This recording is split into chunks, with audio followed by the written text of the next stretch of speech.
Three, two, one. Welcome back to the SBH podcast. And in this podcast, we have a very special guest, Ryan. And you might know him from Salty Dog. What is it? Salty on Instagram? Salty Dog _55. Yeah, Salty Dog _55. So, I mean, I heard that you're fishing earlier today. So how did that go? Dude, actually, I didn't get out today. I had some Yeah. conference calls that were scheduled last minute last night. And between the baby and everything, unfortunately, I did not get out. I was hoping I'd have something to talk about with you today. But no fresh fish today. No. How's your spring been going as far as the fishing? Because I know it's been really crazy with early being with all that rain bait that we had, and then later now we have a bunch of big bunker around. Yeah, no, spring's been great. Honestly, we talked about it, but I had gone out early in the season, probably around April. I noticed some fish far out as well as birds just dive bombing the water later to find out that they're on some mega squid. I'm talking like 12-inch squid, which is pretty insane. And basically I didn't catch anything that day, but I think I went out maybe a week later and first cast, and it was every cast after that. I told you I was fishing a Conceicao minnow, just because it was what represented the little rain bait probably best in terms of what was in my bag. I don't typically fish soft plastics unless it's a rigged sluggo. But I went out probably 3 days later. I was fishing top water. I think I was throwing a spook and was getting nothing. And the second I threw the Conceicao on again, like lights out, every cast. So beginning of the season, I've probably been out maybe 10 times, and I want to say a cumulative number of probably around 50 to 60 fish. So good. Wow. Yeah. Good I mean, it's definitely, better than I did early. I was not getting a lot early, but the same thing that happened to you is when I first saw that there were fish blitzing on this rain bait, or at least just pushing it around a lot, I threw on a little Rebel Smack It. A little Rebel jumping minnow. That's what it's called. I know the jumping minnow. Yeah. Yeah. And normally like they'll crush that, like no problem. And I just couldn't get them to hit anything. And then I put on little weightless 4-inch sluggo, which is really small. And I was able to get one little guy, but yeah, I mean, I wasn't able to get into a bite really early on. I was struggling to get just a schoolie here and there until I went to the estuaries. Yeah. So. Yeah. Well, if you look, because dude, I like, especially early in the season like this, like the first thing I'll throw on is a Zara spook. Very similar action to the jumping minnow. Just top water, splashing around side to side. You're really just creating a disturbance. But if you look at the swim pattern of the rain bait, you know, it even when they were being startled and pushed onto the beach by the bass, like none of them resembled any sort of pattern, swim pattern along the lines of that. So again, I threw that, my buddy, thanks to him, if he hadn't given me that Conceicao minnow and I'm watching the thing swim, I'm like, this is perfect. It's just a little paddle tail. Again, you're just mimicking what's in the water sort of thing and picking the right profile. Yeah. And that was very, very difficult to do, like, because that profile is so tough. And I've heard stories of people on Cape Cod, like way back, where there was actually like huge fish. And you told me a story yesterday of catching a really large fish on a little plug. But like huge, like 30, 40 pound bass feeding on the rain bait and not being able to catch anything on it. So and people are throwing, and Joe from Pumbaa Plugs makes a little, like a very small needlefish. And he was saying that like when there's a bunch of rain bait around, throw this out and don't even reel it in, just throw it out there and let it sit. And so I tried floating? Everything. Yeah. Floating. Well, he's a fly fisherman, and there's a lot of flies. I listened to his podcast. Yeah. And so I'm sorry. Yeah. And, so I don't know. It was pretty interesting. So I tried a whole bunch of stuff, and, I mean, the bass are just so weird early, and to your point, the paddle tails really started, like after you said that, I had a little tiny paddle tail I was using, and yeah, and that really started to work well. And then recently the fish have just showed up all around Cape Ann. So, and for, I guess, those of you that don't know, you fish like Plum Island, Yes. yeah, I Newburyport, yeah. primarily fish the Cape in like the early season, your South Shore, Mm-hmm. and anywhere that's pretty much near Osterville, Barnstable, Catuit, that whole region. Mm-hmm. As the season moves on, I told you yesterday, I love fishing the canal. Yeah. I do make that 12 a.m. drive, and I'm there by 2:30, 2 o'clock, and Yeah. I'm throwing lines until 7, and then I pop out to work and so forth after that. But Yeah. as the season progresses, I move up the coast. I love fishing Newburyport, Mm-hmm. and Maine is like I grew up in Maine, or just going to Maine beaches, Mm-hmm. and that's where I really learned how to fish. We talked about it yesterday. The whole estuary fishing. I learned how to fish in estuaries, Mm-hmm. and it wasn't until later that I stepped outside of the estuary, and I'm like, okay, there are birds diving, on the coastline. Yeah. I'm just gonna go outside of the estuary, which is, it's a small walk. Mm-hmm. And then, it went from fishing that surf, and I'm moving over to the rocks now, and I'm progressing into other areas that hold bigger fish, because the estuaries, they tend to hold smaller fish, but I've caught some of my biggest bass in 2 feet of water, less than 2 feet of water. Yeah. Just sight fishing them. So that's a thing, like for me, and I mean, we talked a lot yesterday about this, but I personally believe that I'm a very one-dimensional fisherman. And more just because I've eased the access to like the rocks in my area is easier. I do have access to estuaries very easily as well, and sandy beaches too. But I don't know, when I first started out fishing, I just started on fishing off the rocks. And my whole like big major goal for this next season is to learn how to fish in the estuaries. And because you are, that's where you primarily fish, and we fish very similarly, just like you fish in a whole different environment than me. So I would love to just, pick your brain about like fishing in the estuaries a bit. Absolutely. Pick my Yeah. brain, ask me anything. I'm an open Mm-hmm. book, man. Yeah.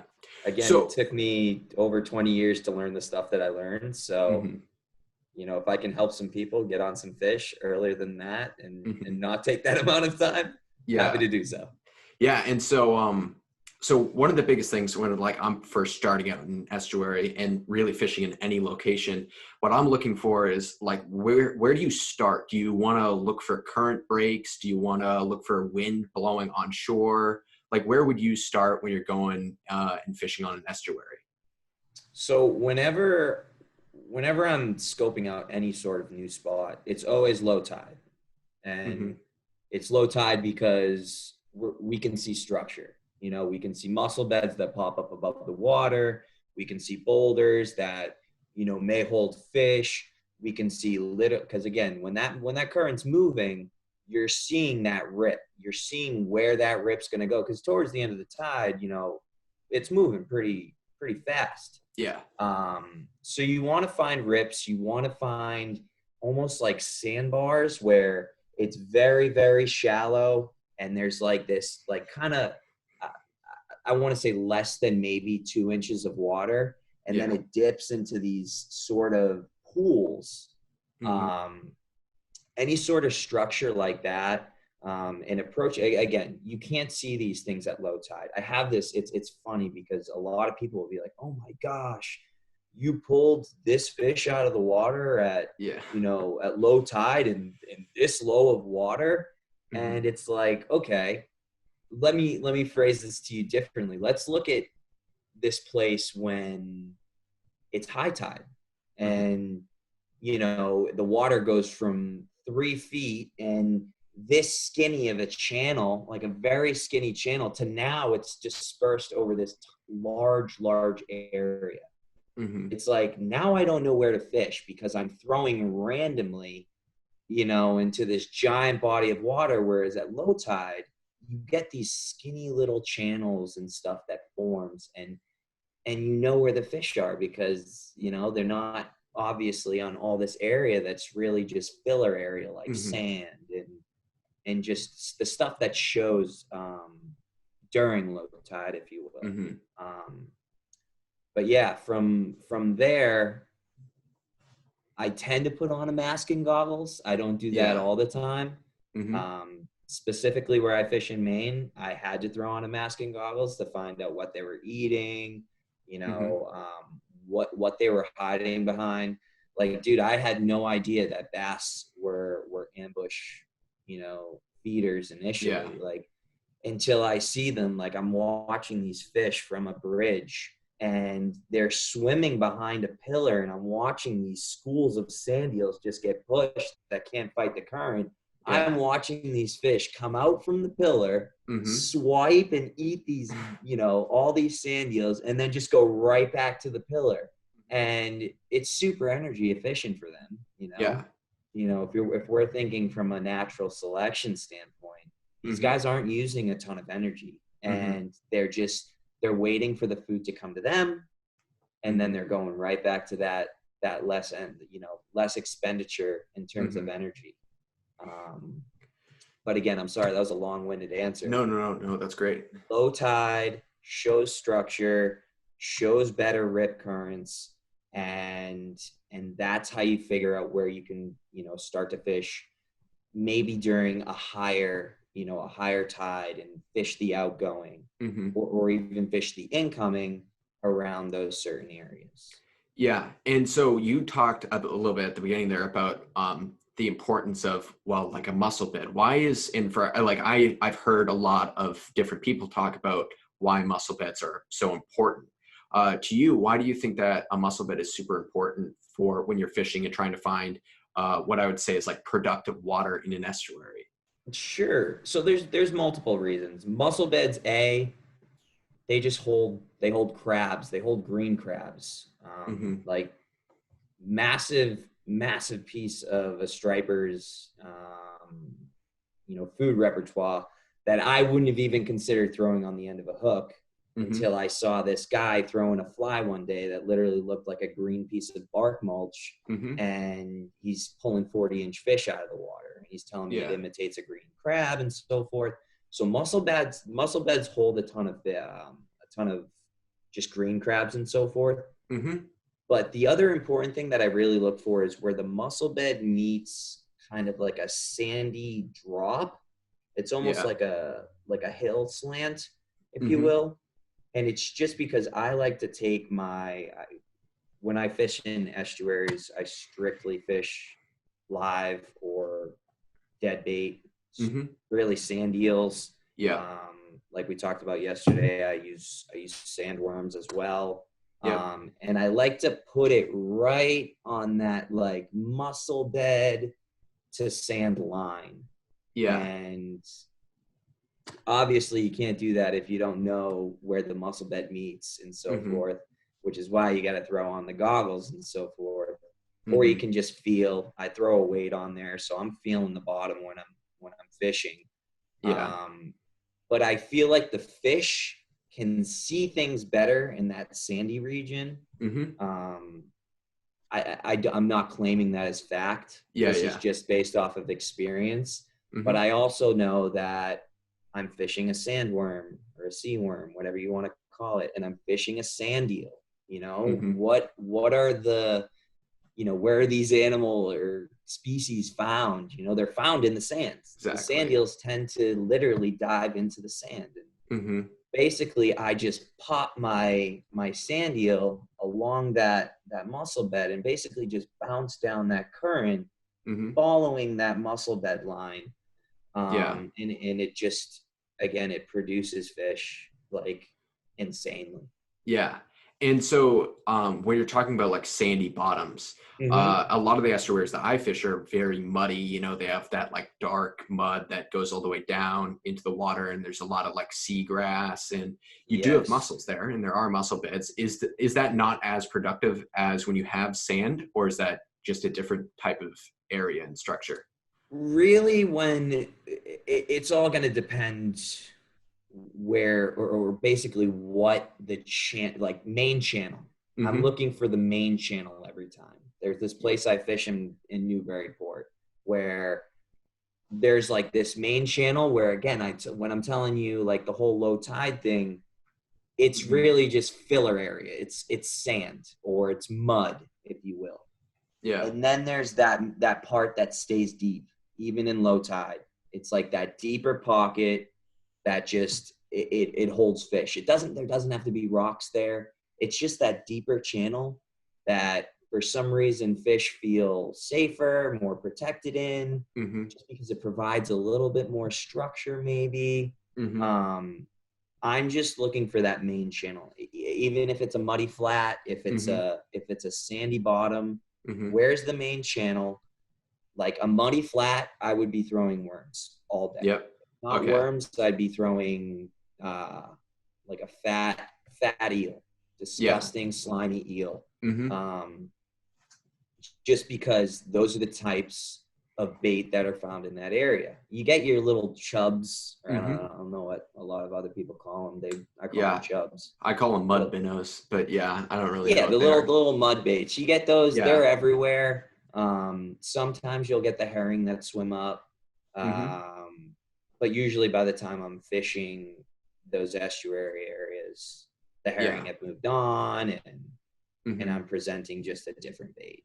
So when you're fishing in the estuary, is time of year very important? Do you like fishing in the spring or in the summer or fall even? So striped bass, when they're born, I don't know how to phrase that, but when they hatch, if you will, Yeah. Mm-hmm. essentially they stay in that estuary area for around 2 to 4 years. It's a little less prevalent the more north you go. That's really like a New Jersey, Maryland sort of thing, but you do get your holdover stripers that, whether they were born there or whether they stay Mm-hmm. there all year round from the time they were born until they actually join that whole Atlantic migration. Yeah. um, Earlier in the season, earlier in the hatch, that's when the most productive times are going to be in those estuaries. Mm-hmm. um, Personally, where I fish up in Maine, Mm-hmm. several spots, always productive throughout the summer. Doesn't matter what time of year it is. Mm-hmm. Again, it just comes back to structure and holding spots where fish are, just because of the actual topography of the land, of the ground below, if you will. Yeah. And so, okay, here's a question that I legitimately have, and I don't know if this is like a stupid question or not, but No stupid when questions, man. exactly. When the bass are they spawn in different rivers, and there are like the Hudson and the Chesapeake, and those are the main rivers that they spawn. But are Yes. there also fish spawning in like in the rivers around here? Like, do they come here to So spawn or no? that's a good question, and I'm not going to throw facts out there like I know, because I don't actually know the truth of that. I know Hmm. the majority of the spawning actually occurs, like you said, the Hudson, the Delaware, your Chesapeake Bay area, and Yeah. that's been like the whole kind of um, uproar right now with the ASMFC, Hmm. where the fish in the Chesapeake Bay, if they're 18 inches and over, we get to keep them and so forth. And it's like, Hmm. okay, well, if that fish is 18 inches, that's a 3-year-old fish. And Yeah. like I said before, fish don't start that whole Atlantic migratory movement and leave those estuaries until they're around 3 to 4 years old. Hmm. Um, so essentially, we're like plucking off these young fish that haven't left the estuary, You Mm-hmm. know, they're strictly feeding on what's in the estuaries and so forth. Yeah. And you know, we're kind of killing off that beginning population if Mm-hmm. we're starting them at 18 inches. Yeah. um Especially with males. Like males, a mature male is around 2 years old. Like that's when they start fertilization and so Mm-hmm. forth. A female is not until around 6 to 9 years old, where they're, you know, they're swimming up the Chesapeake, they're laying the eggs are trickling down, the men are fertilizing and so forth, the males are Yeah. fertilizing. Mm-hmm. But again, like that 18-inch range, when that fish is around 3 years old, like Mm-hmm. that's going to be when they start to think about leaving the estuaries and moving up. I do not think that again, I can't even accurately say, because I've caught fish that were, you know, maybe 6 inches in Maine, and Yeah. I'm like, this thing is swimming down from, you know, the upper river Yeah. from a hatch. So I mean, I can't. Again, I'm not like a marine biologist in terms of that, but Mm-hmm. you know, have I caught little hatchling fish up north in Mm-hmm. Maine? Absolutely. Yeah. So that, yeah, I mean, that's something that I've thought a lot about, because I even caught fish in the estuary really early, some of my first fish of the season. And I was like, these bass almost look like they're spawn, like they're either laying eggs or something, like in up in an estuary. And I was like, is it even possible that these things could be spawning in this river? And I mean Right. that, so I didn't know that. Yeah. Well, you think about it again, 18-inch fish, it's 3 years old by Mm-hmm. that point. You know, if you're catching a fish that's 1/3 the size of that, it's 6 inches sort of thing. Yeah. Um, you know, it has to be one of those scenarios where it hatched right, you know, right up Mm-hmm. the, I don't want to say right up the channel, but you know, But yeah, somewhere in that area. exactly. Yeah. And so moving on to like a separate topic here, your whole thing is striped bass conservation. And Yes. I the whole thing about striped bass conservation, it's a very, I guess you could say, controversial topic. There are people that think there's nothing wrong with it. And then there's people that think that it's like that you're like you can't fix it. Uh it's gone so far that the bass are never going to be able to come back from where they're at right now. Um, and we talked a little bit about the canal yesterday and how there's different places that are major choke points for the striped bass, that they really get heavily depleted. And so as far as the striped bass conservation goes, you've started a company, I guess you could say, Mm-hmm. and I can you just tell us a little bit about the like why what you're about and why you started this company? Yeah, absolutely. So I started a company called Surfcasting Seven Stripes, and essentially it's all focused around striper conservation. I reached out to a few companies who are very focused on conservation. Um, you know, there are a few out there. There's Stripers Forever. There's Catch and Release. And then I came upon this company called Tightlines Mm-hmm. Conservation Coalition. And you know, this guy's writing these articles, detailed Yeah. articles, and it's not just about striped bass. It was about pretty much the whole northeast fishery, and he even starts talking about, you know, some more southern fish that kind of trickle up there, you know, trickle up the coast, depending on what currents are doing and so forth. And you know, I sent him a message on Instagram, and yeah, I threw down my phone number. I'm like, this is what I'm trying to do. I'm just trying to sell these UPF shirts Mm-hmm. that basically have a logo on them, and I don't. I'm not trying to make any money from this. It's just me. Mm-hmm. You know, how can I help you guys? And the guy called me, and his name's Taylor. Mm-hmm. And when I tell you, I mean, Finn, we had a great conversation yesterday, an amazing conversation. Like, Mm-hmm. you would love to talk to this guy. Yeah, I might have to. His he's so involved and just like way over the top, like way more than I'm trying to start this whole conservation thing. Yeah. He is like light years beyond me. Mm-hmm. He has a tournament that he does every year down in Connecticut. Yeah. Again, Tight Lines Conservation Coalition guys. If you're not following this guy, you gotta maybe even join his tournament, if you will. Mm-hmm. But essentially, I reached out to him and we worked out a little something where I'm basically just donating 30% of the profits for the shirts. And now I launched hats. I launched a few other things on my website, Mm-hmm. windbreakers and so forth. And Awesome. essentially, at the end of the day, if I'm being honest with you and the podcast, like I'm not making enough money. Or I should say I'm not making enough. I'm not making any money. Yeah. The money that I am making, Mm-hmm. I'm just gonna roll it right back in. Yeah. It's enough to cover the price of the shirts as well as like the background costs of the website, shipping, Mm-hmm. Yeah. all those things. Mm-hmm. But I started this because as we had talked about, I fished up in Maine pretty much the last 20 years of my life. Mm-hmm. Within the last 10 years, I started to get into some really, really, really big fish. Mm-hmm. And then all of a sudden they disappeared. They just vanished.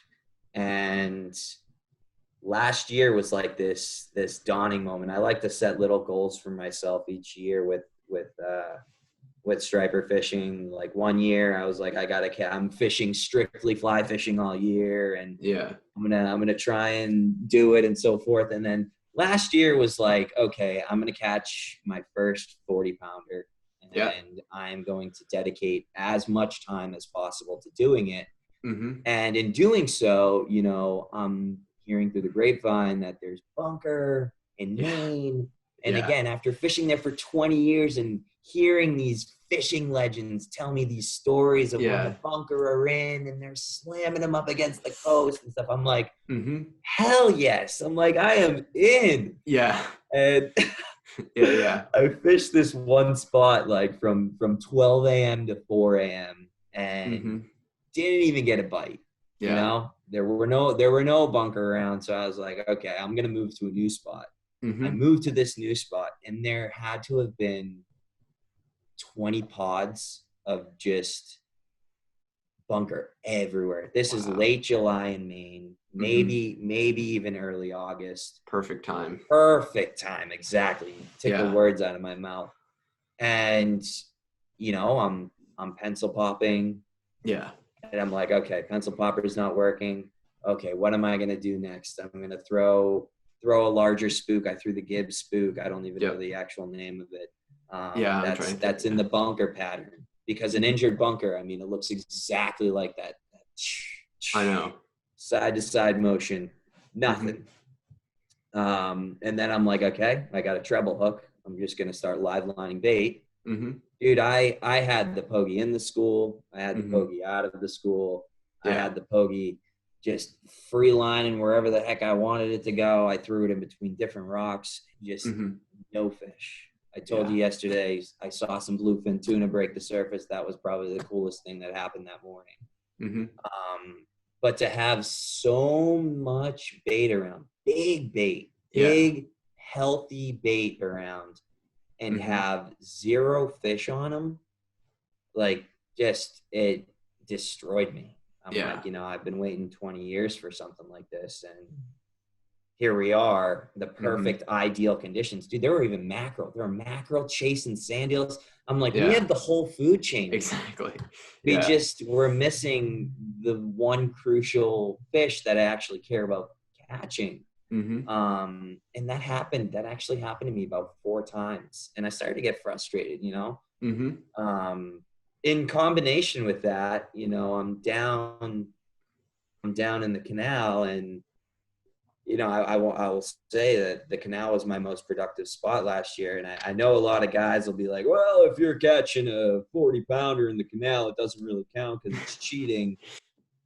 Listen, there's spots in the canal. There's ways to finesse the canal that, you're not just throwing into this giant school of fish breaking the surface. It's not like that every time. Yeah. Do I agree that it's like the perfect place to catch fish? Yes. Yeah. It's the perfect place to catch big fish. Yes. But there was 3 days particularly back to back to back around the new moon. It was actually 3 days after the new moon. That I 4 a.m. till 7:30, 7:40 a.m. Every single cast, I was hooked into a 30 to 40 pound striper, and it happened. Dude, it was for hours. I told you yesterday, I was exhausted, dude. My body ached. After those 3 days, I think I slept for 24 whole hours. Yeah. But my body was just destroyed. But the amount of carnage I saw just like pulled out of there, people throwing fish back and just the fish dying because, the amount of jabronis just showing up with like their Walmart set up and their line is, 20 pound, whatever. And they're snapping fish off and they're just retying and throwing out. It's like, we're leaving metal and fish, number one. If it's a hook, it's one thing, maybe it rusts away and so forth. But now you got this like 7 to 12 inch plug in this fish's mouth, and like you're affecting its life at that point. You know what I mean? For you sure. walk around with something like that hooked in your mouth. Yeah. And you're gonna have issues. But again, and I'm not against recreational guys. Like that's how they make their living. But to see them walking away with 2 fish and some of these other guys, you don't even know if they're recreational dudes or not, if they're just poaching fish. They're just walking away with like, monsters, dude. I know. Absolute monsters. And, for everyone out there, when it comes to eggs and sort of the size of fish, like I said earlier, like your females around the 6 to 9 age, really 6 being the beginning of maturity and 9 being sort of full maturity. Those are your fish that are the producers. Like they are predictive future of striped bass fishing. Yeah. The reason I say that is, again, let's look at the new slot. The new slot's anywhere from 28 to 35 inches, right? Yeah. So just referring to notes, I apologize. I'm looking down. No problem. But basically a 28 inch fish is 6 years old. That fish ranges anywhere from 9 to 12 pounds. They produce 850,000 eggs. Yeah. That's a lot of eggs. Okay. Let's look at a 35-pound fish. All right. So now we're still within that range of the actual size limit. That's a 10-year-old fish. And they're ranging anywhere from 16 to 21 pounds. That's around 2 million eggs. Yeah. We literally just went from 850,000 to 2 million eggs within 4 years of the lifespan of the fish. Yep. And within a 7-inch frame. You know what I mean? So the striped bass are known as, like, I'm pretty sure the word's hyperallometry, like they're a species that aligns with that. And what that means is basically that one part of the body grows disproportionately larger with age. Yeah. And for these bass, it's their reproductive system. Again, we just talked about, a 6-year-old to a 10-year-old fish in a matter of 7 inches, and we're talking 1 million eggs. Yeah. Now, if we start getting into some of the fish that you catch and more of the fish that are caught like down at the canal and kept, or on these recreational boats where people are catching, 40-inch plus fish, 40-pound plus fish. Yeah. A 40-inch fish is 13 years old.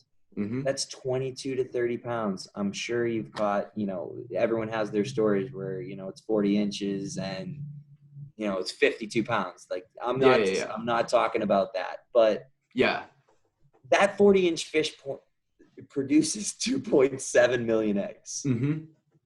A 45-inch fish, 15 years old, 31 to 41 pounds, that fish produces 3.7 million eggs. So again, Oh we're God. talking another 2 million eggs on top of that. Mm-hmm. And dude, if we're hauling these cows off, Yeah. you know, think of what we're hauling off. We're hauling off the big girls that Yeah. allow us to keep doing what we want to do. You Exactly. know, that's a 15-year-old fish, that 45-inch fish, right? Mm-hmm. Take 15 years off of your life and off of my Exactly. life. You I'm know what I 1 years mean? old. It took so long. Right? Exactly. I don't even know. God, I'm 27, so Yeah. I'm not doing the math. Yeah. And I'd be one. Pretty simple math. But again, it's like people don't realize the effect that they're having on the environment. Yes. And again, the whole Atlantic State Marine Fishery Commission, Yes. like, they preach all these facts to you, and Mm-hmm. Yeah, they do nothing. I don't think people listen. I don't think they care enough. Yeah. With the whole Addendum 6 coming out and so forth, I think that, yeah, maybe it's a move in the right direction. Is it Mm-hmm. as great as we could get it? No. Yeah. And then they start mentioning circle hooks, and it's not going to be enforced until January of 2021. Like, it's funny, their statistics, because they'll literally you look at their statistics and it's like mortality rates. The highest was in like 2006. Yep. Pardon me. And they blame like the majority of the deaths on the recreational fishermen. Oh yeah, for sure. Versus, yes. So your recreational fishermen versus your commercial fishermen. Exactly. Yep. And if you think about these commercial fishermen, they're dragging these, I'm not talking about the guys who take people out on charters. I'm not talking about that. Yeah. I'm talking about these giant gill nets that are just scooping, massive schools of striper out of the water, or even scooping pogies out of the water. Like, I know. If there's no bait, how are the fish supposed to get to the size they're supposed to get? Exactly. So to bring up like a circle hook in the same sentence as all of, what they're trying to do, like, I understand that, but are circle hooks gonna lower the mortality rate of the recreational fisherman who's throwing chunk bait? Maybe. Yeah. I only fish circle hooks when I'm fishing, a bigger chunk bait, which is very rare, or if I'm fishing a pogie or a mackerel, I will use a circle bait. Yeah. A circle hook, I'm sorry, or an eel, always a circle hook. But the reality of it is, most guys are throwing plugs, and exactly. Those are just barbed hooks that, they get caught and maybe they kill the fish and so forth. Yeah. But to blame the recreational fishermen, those statistics are sort of like nerve-wracking, because you think about it. Again, I look at the canal, I see dudes throwing fish back that, they just brought in a bigger fish, so they're going to throw the smaller one back. I know we've talked about that. Like, I can see mortality rates because of that, just because people are, inconsiderate and don't really have like a fishing etiquette or appreciation for the fish like you and I have. But that's why I started this. I'm like, it's not up to these commercial guys. Like, they have a quota to meet, and that's their lifestyle. Like, it's up to us, the recreational fishermen, to make a difference. And dude, I'm making t-shirts. Exactly. You know what I mean? I'm making these long sleeve dry fits. Who am I? I'm nobody, And, I'm trying to get a message out there, to just people like John Skinner, Bill Wetzel, like we've talked about them. Like Yeah. these guys are the legends of fishing, and a lot of these guys crush their barbs and they do all these little things to preserve the fish. But I wish there was like a more active approach or more active messaging from the recreational fishermen. To just do better. You know, learn how to properly revive a fish. If a fish is gut hooked, like you've said it many times on your podcast, cut the line.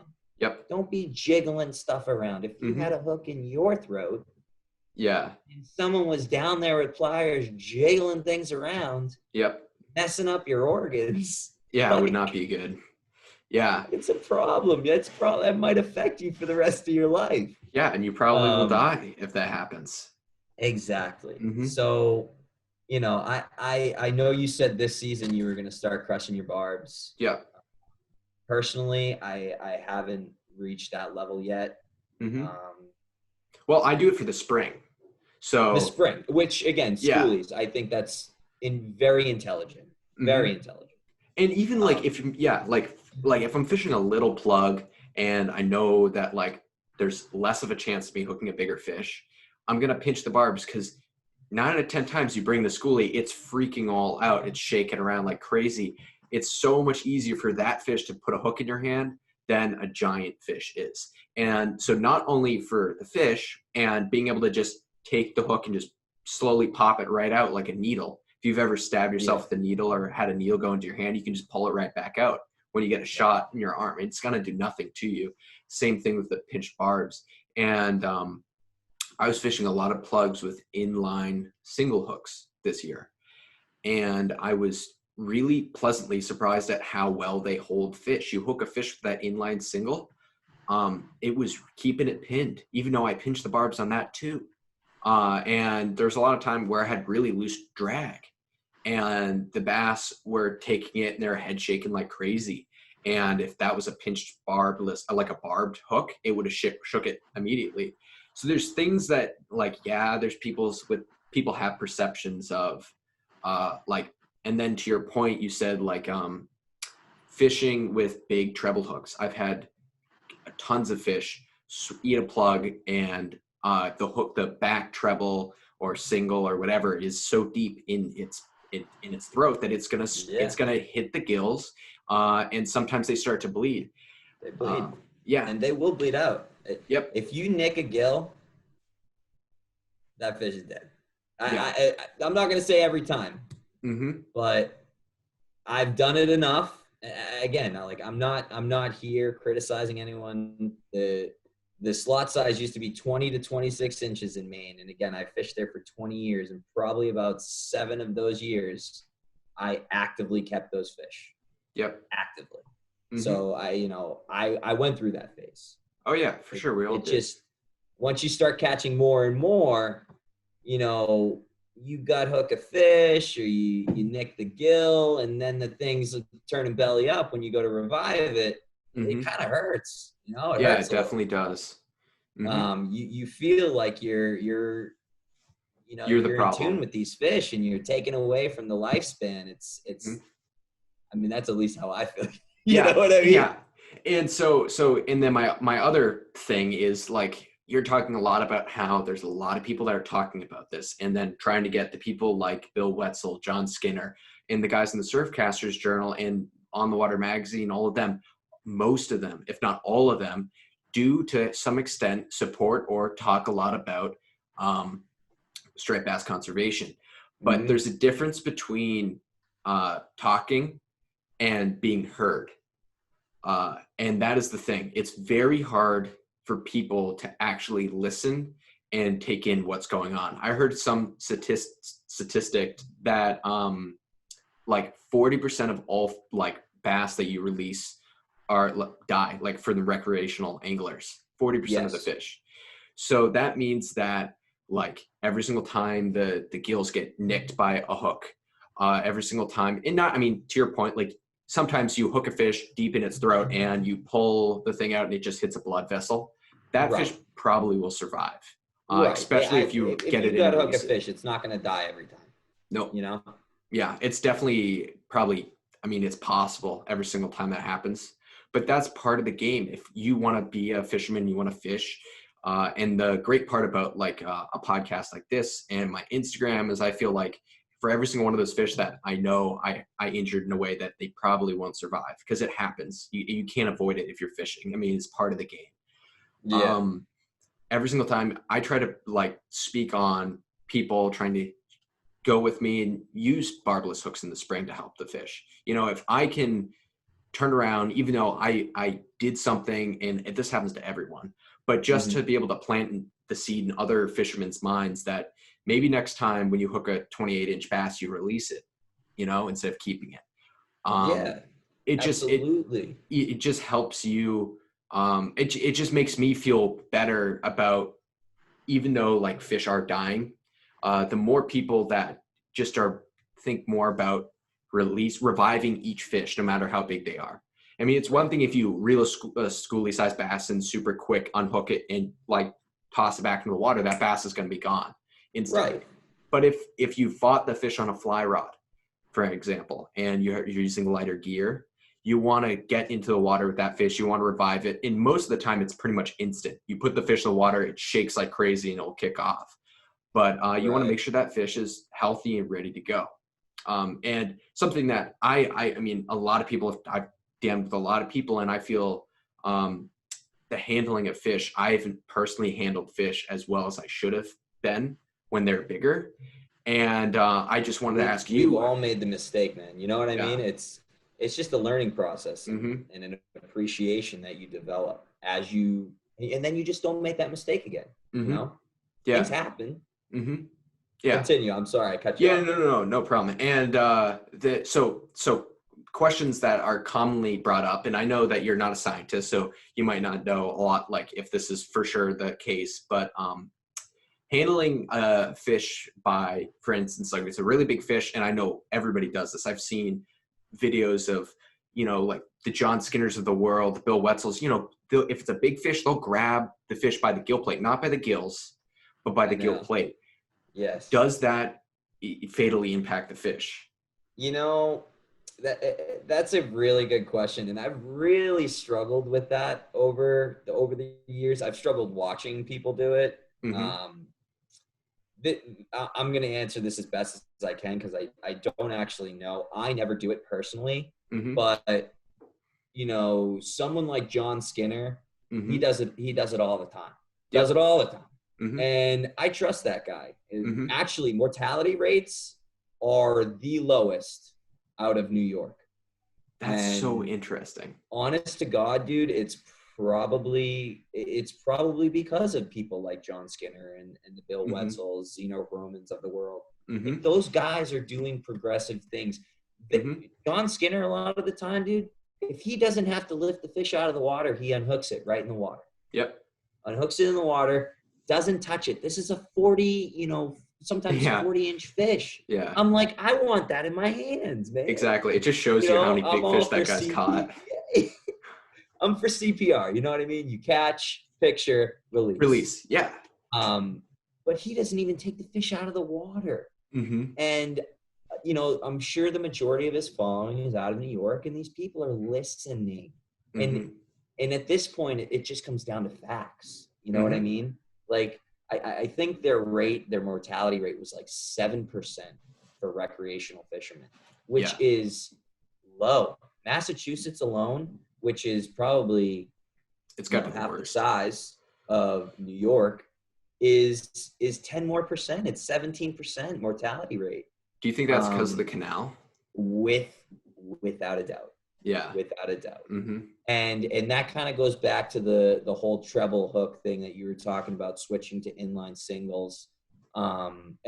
Quick question: hookup ratios, are they Yeah. lower? Are they higher? So, topwater plugs, they're lower, in my opinion. Yes. I've heard Okay. people say the opposite. I've heard people say it doesn't affect the hookup ratio, but I think that it's lower. Hmm. But if you have a swimming plug, like if you're fishing with something like an SP minnow, I don't know why you wouldn't be using an inline single. I completely agree.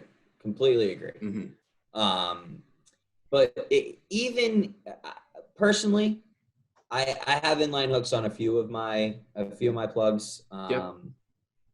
I love treble hooks. Yeah, me too. I will crush the barbs. Mm-hmm. That's the stage I've reached. If you keep tension on a fish, there's no reason, you shouldn't crush the barbs. You're not going to lose that fish if you crush the barbs and you keep tension the whole time. It's just not going to happen.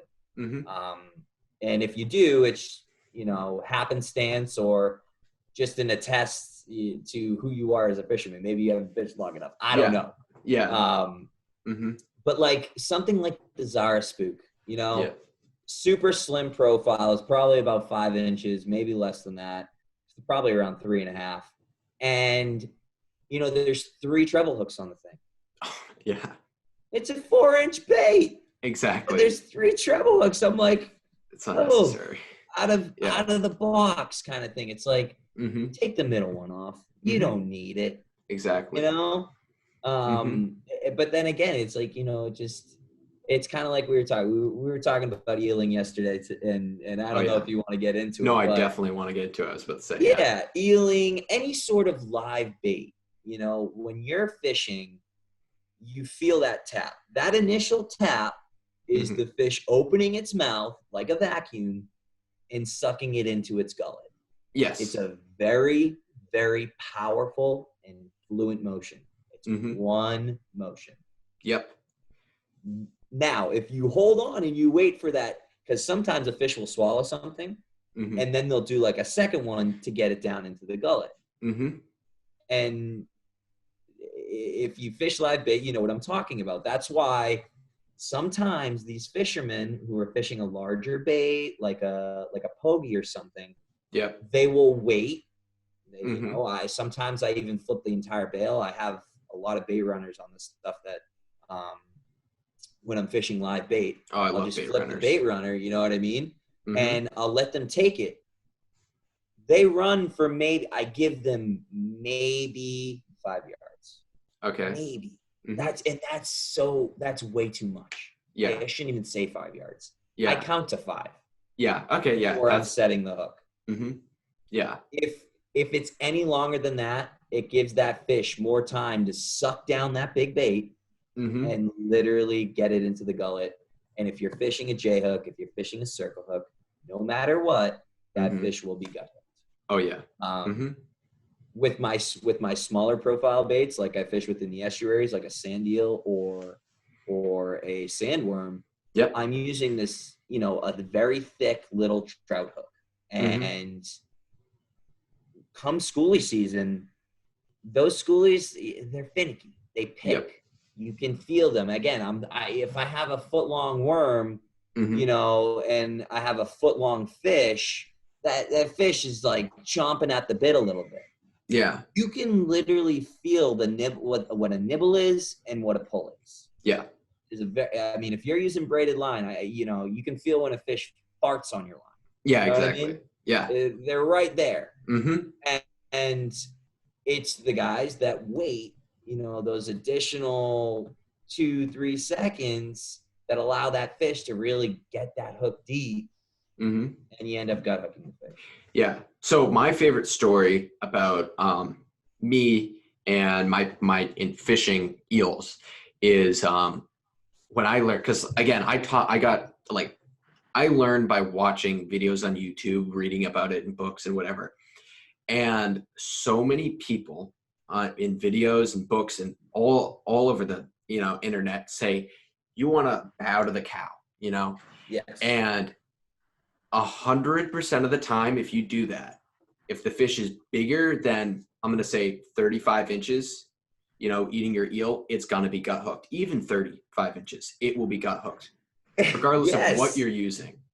So, and I have a story here where I've told this before, I think maybe once, but I was fishing with an eel that I actually rigged. And I did that in the podcast too. And that eel, I measured it on the podcast. And I think it was something like 22 inches.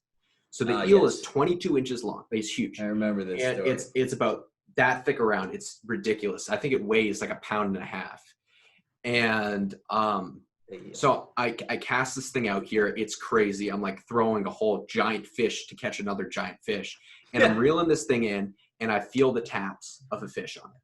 Now, in my mind, I'm like, this thing is so big, there's no way I can get, like, if I hook set too quickly, you know, I'm just going to pull it out of the fish's mouth because this eel's huge. Right. And I gave it probably 3 feet. Like if my rod was straight up or at like a high angle, I gave it 3 feet of my rod, and then I hook set into this fish. Now I ended up gut hooking that fish, and it was 45 inches. I was able to cut the line, release it. So who knows? It wasn't bleeding. But that just shows you when a fish can eat huge bait. That eel is enormous, and how easily it just sucks it into its mouth. That was 2 seconds. I gave it 2 seconds, and it was already in its stomach. Right. So think of any picture or even circumstance. Like if you've live rigged a macro, if you've live rigged a pogie, right? Mm-hmm. What part of the pogie is sticking out of the fish when you bring it in? Exactly. The tail. The tail is sticking out every single time. So what that tells me is these fish are attacking the head. They're going and they're eating these fish from underneath, and they're attacking from the head, maybe mid-body forward. For sure. Right? Yep. So if we're fishing a 23-inch eel, we're reeling it in, and then all of a sudden, really slow. Yeah. Again, we're reeling it in slow. I mean, I don't know how you reel yours in, but creeping. Like as creeping, exactly, as slow as possible.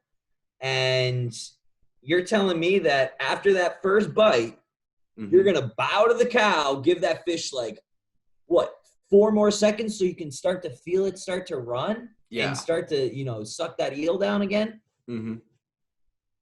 If it was a big enough fish, you're not going to lose that fish. That fish is going to eat that eel in one gulp. Mm-hmm. For sure. Why would you be throwing a 23-inch eel if you weren't looking to catch a monster? You know what I'm saying? Exactly. Mm-hmm. Yeah. So and again, it's the same with eels. Dude, even the smallest profile bait, when I'm catching my sand eels, I hook them through the eye, and I just pop them. And it's like, the way that the eels are located within the gullet or whatever, it's always head first, man. And and I don't again, could it be because we're hooking them in the head? I don't know. No, actually, I do know this one. Right? Yeah, please give me some perspective, because this is all speculation. So if you think about it, I got my little my double jointed bunker plug here for love it the film. When the fish is eating a bait, if it goes this way, it has to fight the spines of the fish, it has to fight the scales of the fish, because everything's pointed that way so it can be streamlined going through the water. A lot of fish, like even mackerel, have pretty sharp spines, and the bass doesn't want to be fighting against the tail of the fish and everything to swallow it. And if it eats it this way, it's easy for it to slide down into its stomach. Because the striped bass doesn't chew bait because they don't have teeth, so they do crush bait. They have a big hard like spiny plate in the back of their throat, detriment to my hands multiple times. I've tried, like, if eeling, and this is the thing, like you give the bass even a few seconds, it's gonna the hook will be deep in its throat. It might not be in its stomach, and that won't hurt the fish, but it's going to be pretty far back there. And I've had to reach in and unhook a fish, and they'll crush your hand. And they have these big like plates, and they'll crush it. And so you got to be careful unhooking giant fish too. But the point is, like, the bass is going to eat it head first, and it's not like a fish is not going to be playing with its food. It thinks its food's going to get away from it. So it like genetically needs to eat that thing as fast as possible. Right. And listen, man, that I completely agree. And just thinking of how bass feed, like, again, if you're a fish and you're hiding behind a rock, you're deep down in this water, and you see this eel swimming, they're looking up. They're looking up. you know, think about the best conditions. We got full moon conditions, you Mm-hmm. know what I'm saying? And we have now this like nice eel with all this light projected down from the moon. And Mm-hmm. now this fish is looking up. Like that fish can see that eel clear as day. It Exactly. knows how it's going to attack it. You're Mm-hmm. reeling it in at, you know, negative speed. Mm-hmm. That fish has all the time in the world to get that. Yes. Where versus a, you know, a pencil popper, you know, you're dancing that thing on the top of the water, Mm-hmm. and you know you got that trailer hook that ends up catching the fish. Mm-hmm. Like think of how fast you're popping it. You know Mm-hmm. what I mean? That fish Exactly. is chasing that bait Mm-hmm. versus you're fishing a live bait now. You're creeping it along, you're popping it off muscle beds, you're Mm-hmm. letting it drift. However you're fishing it, Yep. you know, the fish has time. Mm-hmm. They make a decision. Yeah. And if we give them too much time, Mm-hmm. you're gonna get more gut hooks. It's just gonna happen. Yeah, for Um, sure. And so yeah. that's what happens. I mean, and I thought, you know, when I first started out and I kept getting these fish hooked deep, and I was like, I don't want to fish with eels if I'm gonna kill every single fish that I hook, you know. Right. So then I started fishing them more as I kind of put it as like I would fish a soft plastic. I would wait half a second when I feel that hit. When you're fishing with a soft plastic for like schoolie bass, for example, for those of you that are listening, what I like to do is I twitch it or whatever, and then when I see the bass eat it, I don't pull it really quick because sometimes they don't get a chance to really get it in their mouth when they're small.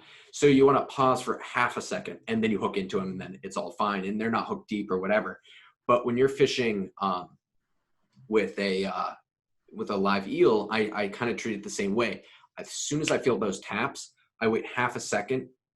Generally, I'm still reeling, and as soon as I feel that pressure, like I'll feel the tap, and then I'll feel the pressure, and I'll hook set. Right. And honestly, man, like we're all human. We're not crazy in tune with, you know, when the bass hits and we're gonna jerk immediately. Yeah, Like you exactly. usually, you know, you're cranking in your bait or whatever, you feel the weight of the fish, and then you're set. You know, if you wait 3-4 seconds, again, the way I fish eels is there's like a very deep channel, and I'll cast to the other side of the channel where basically my eel is being carried out by the rip. It's being pulled. This is something I really want to talk about. Again, what's that? I really wanted to talk about this because we fish eels in very different locations. Yes, and really again, cool when we were talking yesterday, you were like, "Oh, it's like you were taking it back." Yeah, so I'll throw over the rip to where there's like more calm water, and I'll throw on my bait runner, right? And I'm just letting a little bit of line out. This allows my bait to be carried in that rip. Just a little bit outside it on an embankment, and I'm letting more line out. It's going to let me cover more distance, right? Okay, yeah. So it's being carried over structure. It's being carried over, you know, sandbars. Maybe I let 100 yards, maybe 200 yards, 250 yards of line go out. And then I start my slow retrieve. I wait for it to get to the end of the rip because there are fish waiting in the end of that rip, just sitting in that kind of calmer water where the you know the river sort of it's a river mouth. Yes. But where that river feeds out, you know, that current kind of dies at some point, or it's less you know, less strong just because it's not going through this small channel. It's going into the open ocean. So there are fish that sit at that very end of it, waiting for the bait fish that cannot, you know, get to that area or can't swim up current and so forth. So I just wait for my eel to trickle, goes over structure, goes over whatever. Maybe I'm doing like a few slow cranks. Yeah, just keep contact. Yeah, it gets to the end, and now I'm working it not against the current, but again, just along a seam that's very similar to the seam on the other side of the channel I was just throwing. Like light water, not moving a ton, but still movement. it's along an embankment where we have this deep channel and we have this kind of nice sandy shelf. And now I'm slowly cranking it back. Yeah. Most of the time, I get hit at the end of the channel. Yeah. I get hit at the very, very end. Mm-hmm. But there are times that I'm retrieving it and just that eel working along the top, or if I'm fishing really, really heavy current, somewhat along the bottom or deeper, you know, that's where I'm going to get the strike. Yeah. And that goes back to when you're talking about how striped bass like to they're kind of lazy fish. They like to set up in places that they don't have to work very hard for. Absolutely. Like a lot of guys, and God, I shouldn't say it's funny, but you know, educate yourself a little bit. Watch a YouTube video. There's so much knowledge out there. Like I see these guys throwing, you know, chunk bait into this raging water. Yeah. And it's like, if that bait's not moving along the bottom of the water, like along the bottom of the channel, like you're not going to catch a fish. Yeah. Like, why? Unless a fish is actively moving through there and feeding, you're not catching that fish. Like you are sitting and playing a waiting game, and you're restricting your catchability, if you will, to this one small tiny window right out in front of you. Exactly. If you let that bait bounce, you know, you're more likely to go by a rock structure, and you're more likely to go by, you know, some sort of structure that's holding a fish that's waiting. It's just waiting, because that fish is not going to be in that channel unless there's something big that it can get behind, that it can literally just allow. Can you hear my dog in the background? No, it's fine. Yeah, no. Okay. You're good. Hey, buddy. It's okay. Come here. My wife left, so he's sad. But yeah, basically, if there's no sort of structure, the fish aren't going to be in that current. Where are they going to be? They're going to be at the end of the current. Oh yeah. Where there's less. Think about it, man. You know, if there's a piece of pizza that's at the top of a mountain versus a piece of pizza that's at the foot of the mountain, what are you going to do? Yeah. You're going to get the one at the foot because it's easier, you know? You're not going to work harder, and especially if you're starving, you know, you're not going to go expend more calories hiking to the top of the mountain to get a piece of pizza. Like, fish don't have bragging rights for working harder. You know what I mean? True.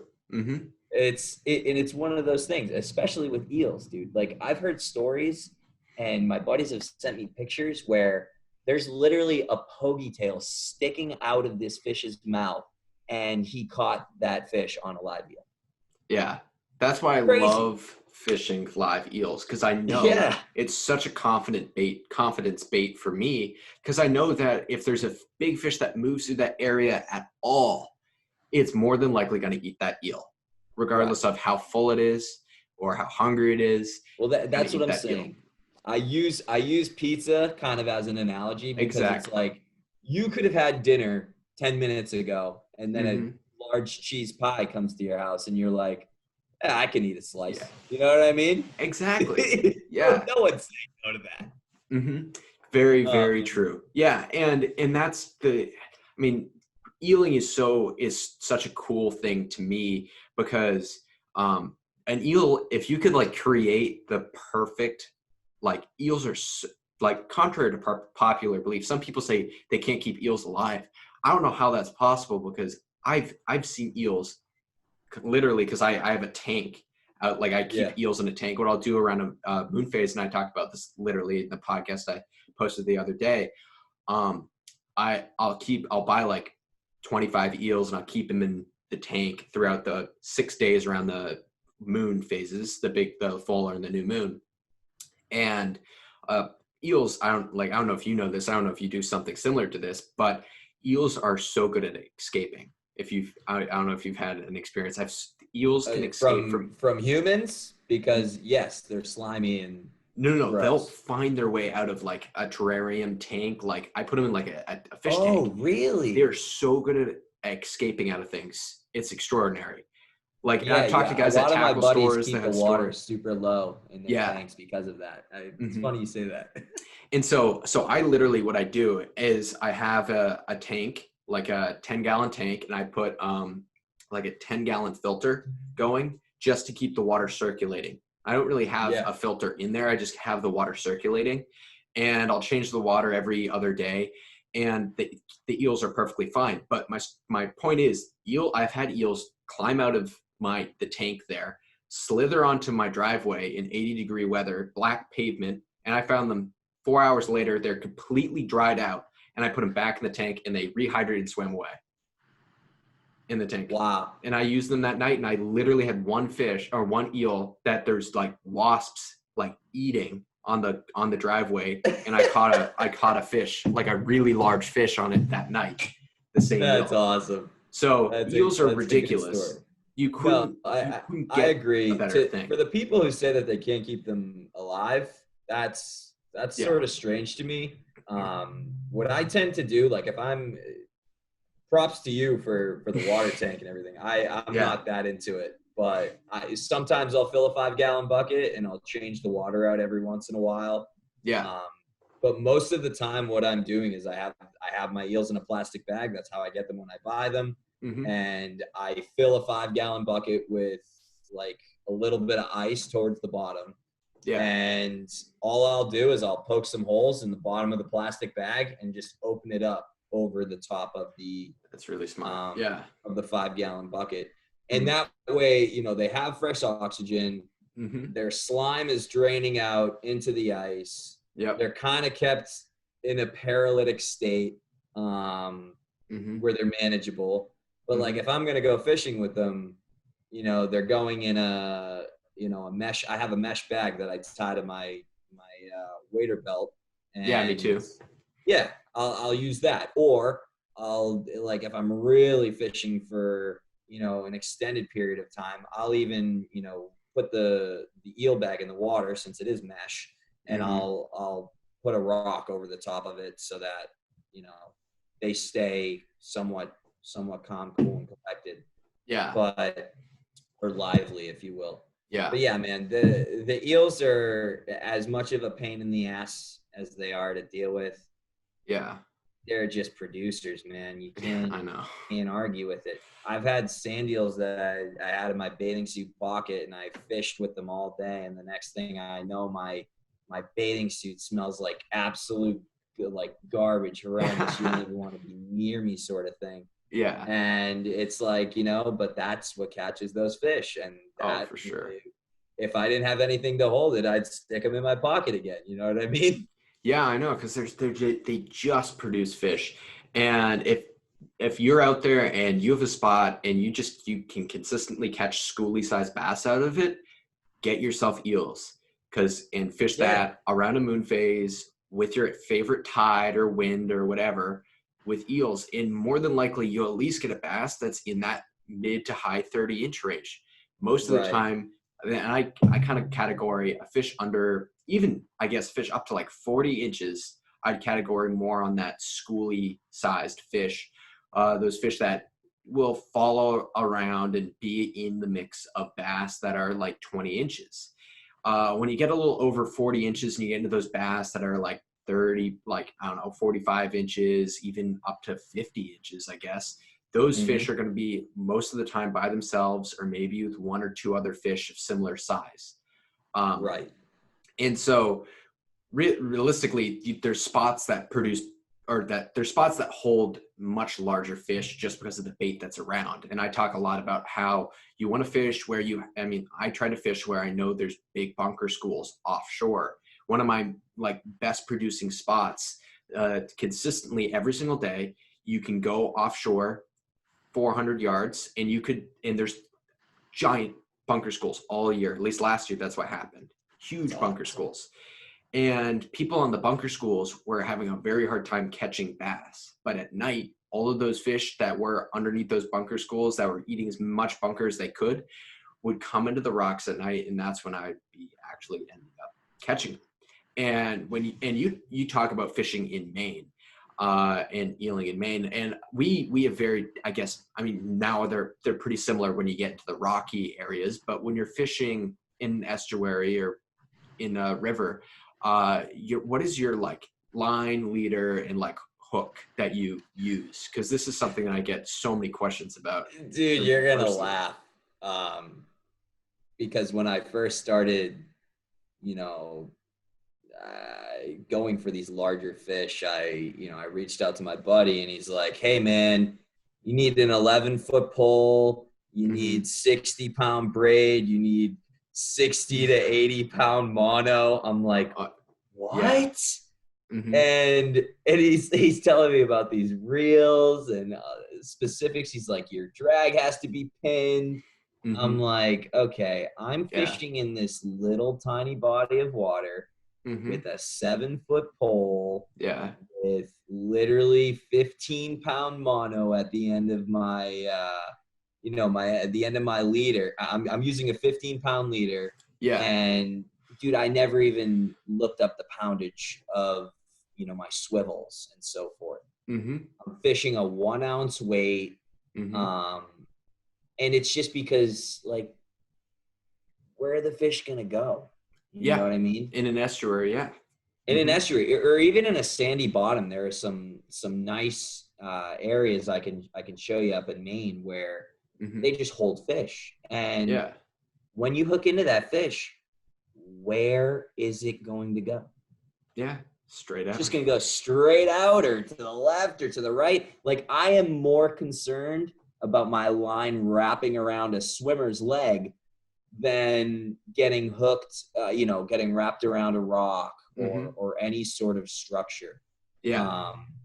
So my transition, I use like a little, maybe a 7.5-foot medium heavy, 6-gill. It's a freshwater rod, and I have like a Spinfisher 5 on it by Penn. Love Penn reels. Oh, Penn's great. But again, dude, I'm using, I'm using my mono, or my braid is probably, I could get away with 20-pound braid, to be honest. Oh, I'll tell you a story after this, but yeah. Yeah, I fish 30-pound braid just because, I fish mussel beds. I fish, stuff where my hook or my bait tends to get locked up, and I don't want to lose my gear. So most of the time I'm pulling back. Have there been times where I've fished 30-pound mono? Absolutely. Do I feel like the hookup rate is less or more with the pound line I'm using? No. People are like, visibility is a big thing. I'm like, okay, is That's it my favorite really thing though? Because my people say. tactical angler clip is larger than my hook most of the time, and I'll catch 40 fish standing next to you who's not using the right bait and not presenting things right, and I'll run circles around you all day. Yeah, exactly. So again, you talk to each fisherman and they'll have little nuances that works for them and so forth.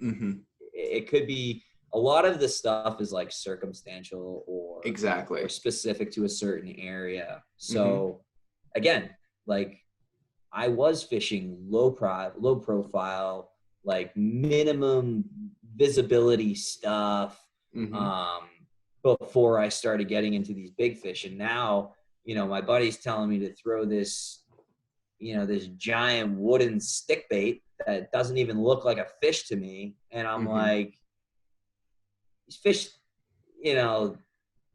my whole life I've fished based off of presentation and making my eel look like it was alive, or making my worm look like it was alive, presenting the fish with what they're seeing.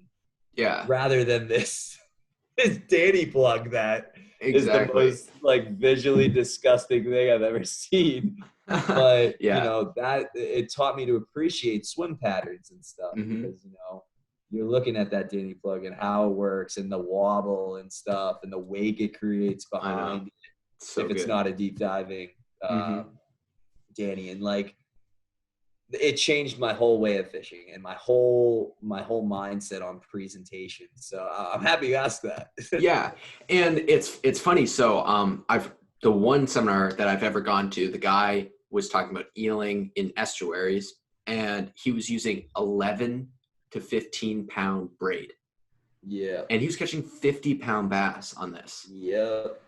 And that's in the estuary. And you should have seen my face when he was saying this, because coming from me, like fishing out on the rocks, I'm like, I wouldn't catch a schoolie with 15-pound braid in the rocks. That's what I'm saying. It's all based on where you fish. Exactly. Like, why do we have, that's half my rod collection back there. You know what I mean? Why do we have different rods? It's for different fishing conditions and different fishing scenarios. Exactly. So, yeah, go ahead. Yeah, I was just gonna say you'd laugh when I first started fishing, man. I kid you not. I used to go to Walmart. I'd find moderately priced, like $35, $45 range rod and reel combo. Mm-hmm. I would buy my Power Pro braid. Yeah. And as long as that reel had drag, that's all I cared about. Yeah. Because that's all I needed. I used to fish the Avenger series by Okemo, I think it is. The Okemo Avenger 2. Okemo reels is what I used to use. Yeah, sorry, the Okemo Avenger. Yeah. Dude, awesome. I have caught 35 to 40-inch fish on that thing. And I'm talking, I'm in birds, and it's fish after fish after fish after fish. I'm swimming out to these fish, catching it on this thing. Mm-hmm. And it's only because, my drag is loose, but I could get away with that in those conditions because of the structure that's around it. It's a sandy bottom. That fish has one place to run, and that is straight left. Well, I shouldn't say one, but exactly. It's not going to wrap me around something, so I can get away with the lighter tackle. So the gentleman who put it this way. I just used to laugh at these old timers who they basically taught me everything I know, like these legends of Maine and so forth. Yeah. And I used to laugh at these guys because they had Van Stalls. Like, I didn't even know what it was until recently, what a Van Stall was. But they had these gold reels that looked so intricate and these super nice graphite rods. And dude, I am catching twice the amount of fish on my, $40 Walmart setup that I rigged the way I like. And it wasn't until I stepped into, your realm of fishing that I was like, okay, drag is pinned. I'm fishing the heaviest of the heavy. I'm paying attention to my barrel swivels, making sure, they're not going to bust under pressure. Dude, I had never even heard of hooks straightening out. When I first heard that, I'm like, what are you fishing for? Dinosaur? Exactly. Because I'm fishing this little tiny trout hook, and it just perfectly gets in the corner of a fish's mouth. I can bring a 50-inch fish in with that. Yeah. That hook's never going to straighten out because it's so small. Do I have to let the drag, be super loose because of how easily that hook can pull? Absolutely. Because, I've had massive fish come on and then my hook just pops off because of how small it is. Yeah.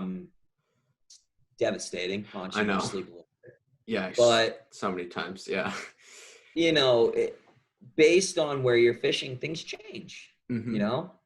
Environments change, and you have to change what you're fishing, how you're fishing, your presentation. I would never throw the Zara spook in the river, even if it's right by the mouth. I would never throw it. If I walk down the rocks, like maybe, like you said, yesterday, 200 yards, I would be into fish with that Zara spook. Yeah. Because that's what the presentation they're used to seeing out there. Yeah. Versus in the river. Yeah. Which is very interesting. So because so many people fish so differently under different scenarios. And I feel like the thing about fishing is it's never like a written rule. Fish break all the rules all the time, But the fishing that that I do and that you've gotten into, and I mean, it's so interesting to then, like, for me, I'm doing the opposite. I'm just getting into fishing off of the sandy beaches and getting in fishing in the estuaries. So I'm trying to like read water and learn about like rips, and really, like, not that I didn't know what a rip was, but being able to really know like what's going on in the, like, where the fish set up. And it's funny because you're talking about the bass being, sometimes they're within the rip, but most of the time they're in the more calm water. Yes. And I was fishing in one location. I've had this happen on either side. There are fish that stage up ahead of the rip as well, which is interesting. Yes. And when I first was learning about fishing on sandy beaches, I didn't know that the bass were going to be ahead of the rip. I casted up current, but then I was catching all my fish like right there. And then the next day they're all on the other side of the rip, like down current. Yes. It's so funny how the bass will change depending on what they're feeding on, depending on different amounts of current too. Well, that's the thing, and it's funny you mention that, because there's I shouldn't say high tide, but incoming and outgoing scenarios. Mm-hmm. I'm like I said, I fish low tide, probably, I want to say maybe 75% of the time I'm fishing, Yeah. in these estuaries, and like there was an outgoing tide where, I'm watching. So like kind of like you said, there's your rip and your deep channel, and then there's this back embankment where I'm literally just watching these fish channel along the back embankment. I'm watching them turn, and they're shining through the water. A lot of the stuff I do is sight fishing, Mm-hmm. if the water's clear enough, Yeah. and all these fish were held right there, and I'm Mm-hmm. like, bounce, bounce, bounce, bounce, bounce, Yeah. hook up. Now the tide started coming in, Mm-hmm. and I'm like, I'm gonna fish that same embankment, you Yeah. know, bounce, bounce, bounce, bounce, bounce.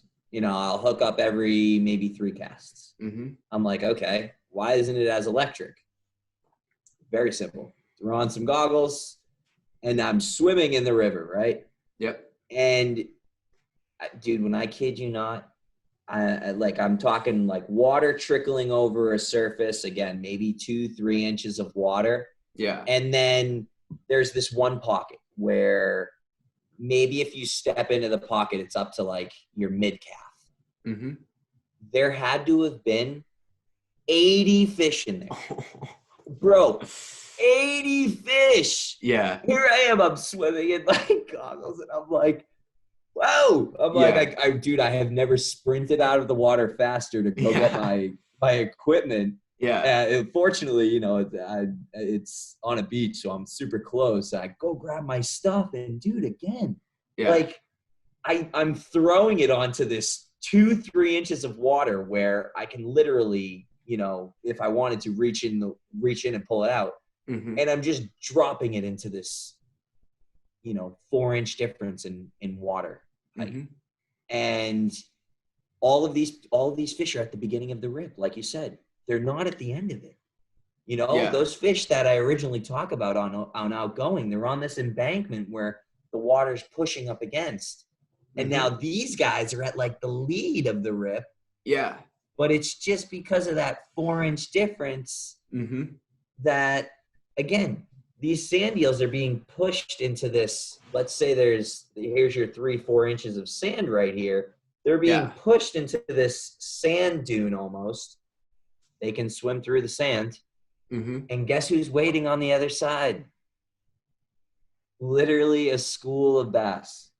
Like, these fish are, you want to say they're dumb when, especially when, like in the canal, when they're just blowing up on bait everywhere and you're catching a fish, you could throw a cigarette in the water. Yeah. Yeah. But really, when it comes down to scenarios where you have to find these finicky bass or these picky bass, like, Mm-hmm. it's all about presentation. It's all about knowing the bait. And again, just a 3-inch difference in water Mm-hmm. height or a 4-inch difference in water height was enough for these fish to be like, okay, I'm not expending enough energy or as much energy. Yeah. and I'm sitting on this magical wall where sand eels just come busting out the other side, I and know. I'm gonna make sure I'm on the other side. Yeah. So That's crazy. super crazy, but Yeah. absolutely incredible. And so here's a really cool thing. So I was fishing on a beach that I think we both fish, and we actually, you might know this exact location because it's a beach that a lot of people fish. But it was the first time I ever really fished here, and I found a rip, and What it was state is the beach in, if you don't mind me asking? Ipswich. I just gave it Yes. away. Okay. It's Yeah. Cranes Beach, by the way. I got you. Yeah. Because now that because that's the only one. So there's a rip on Cranes Beach, and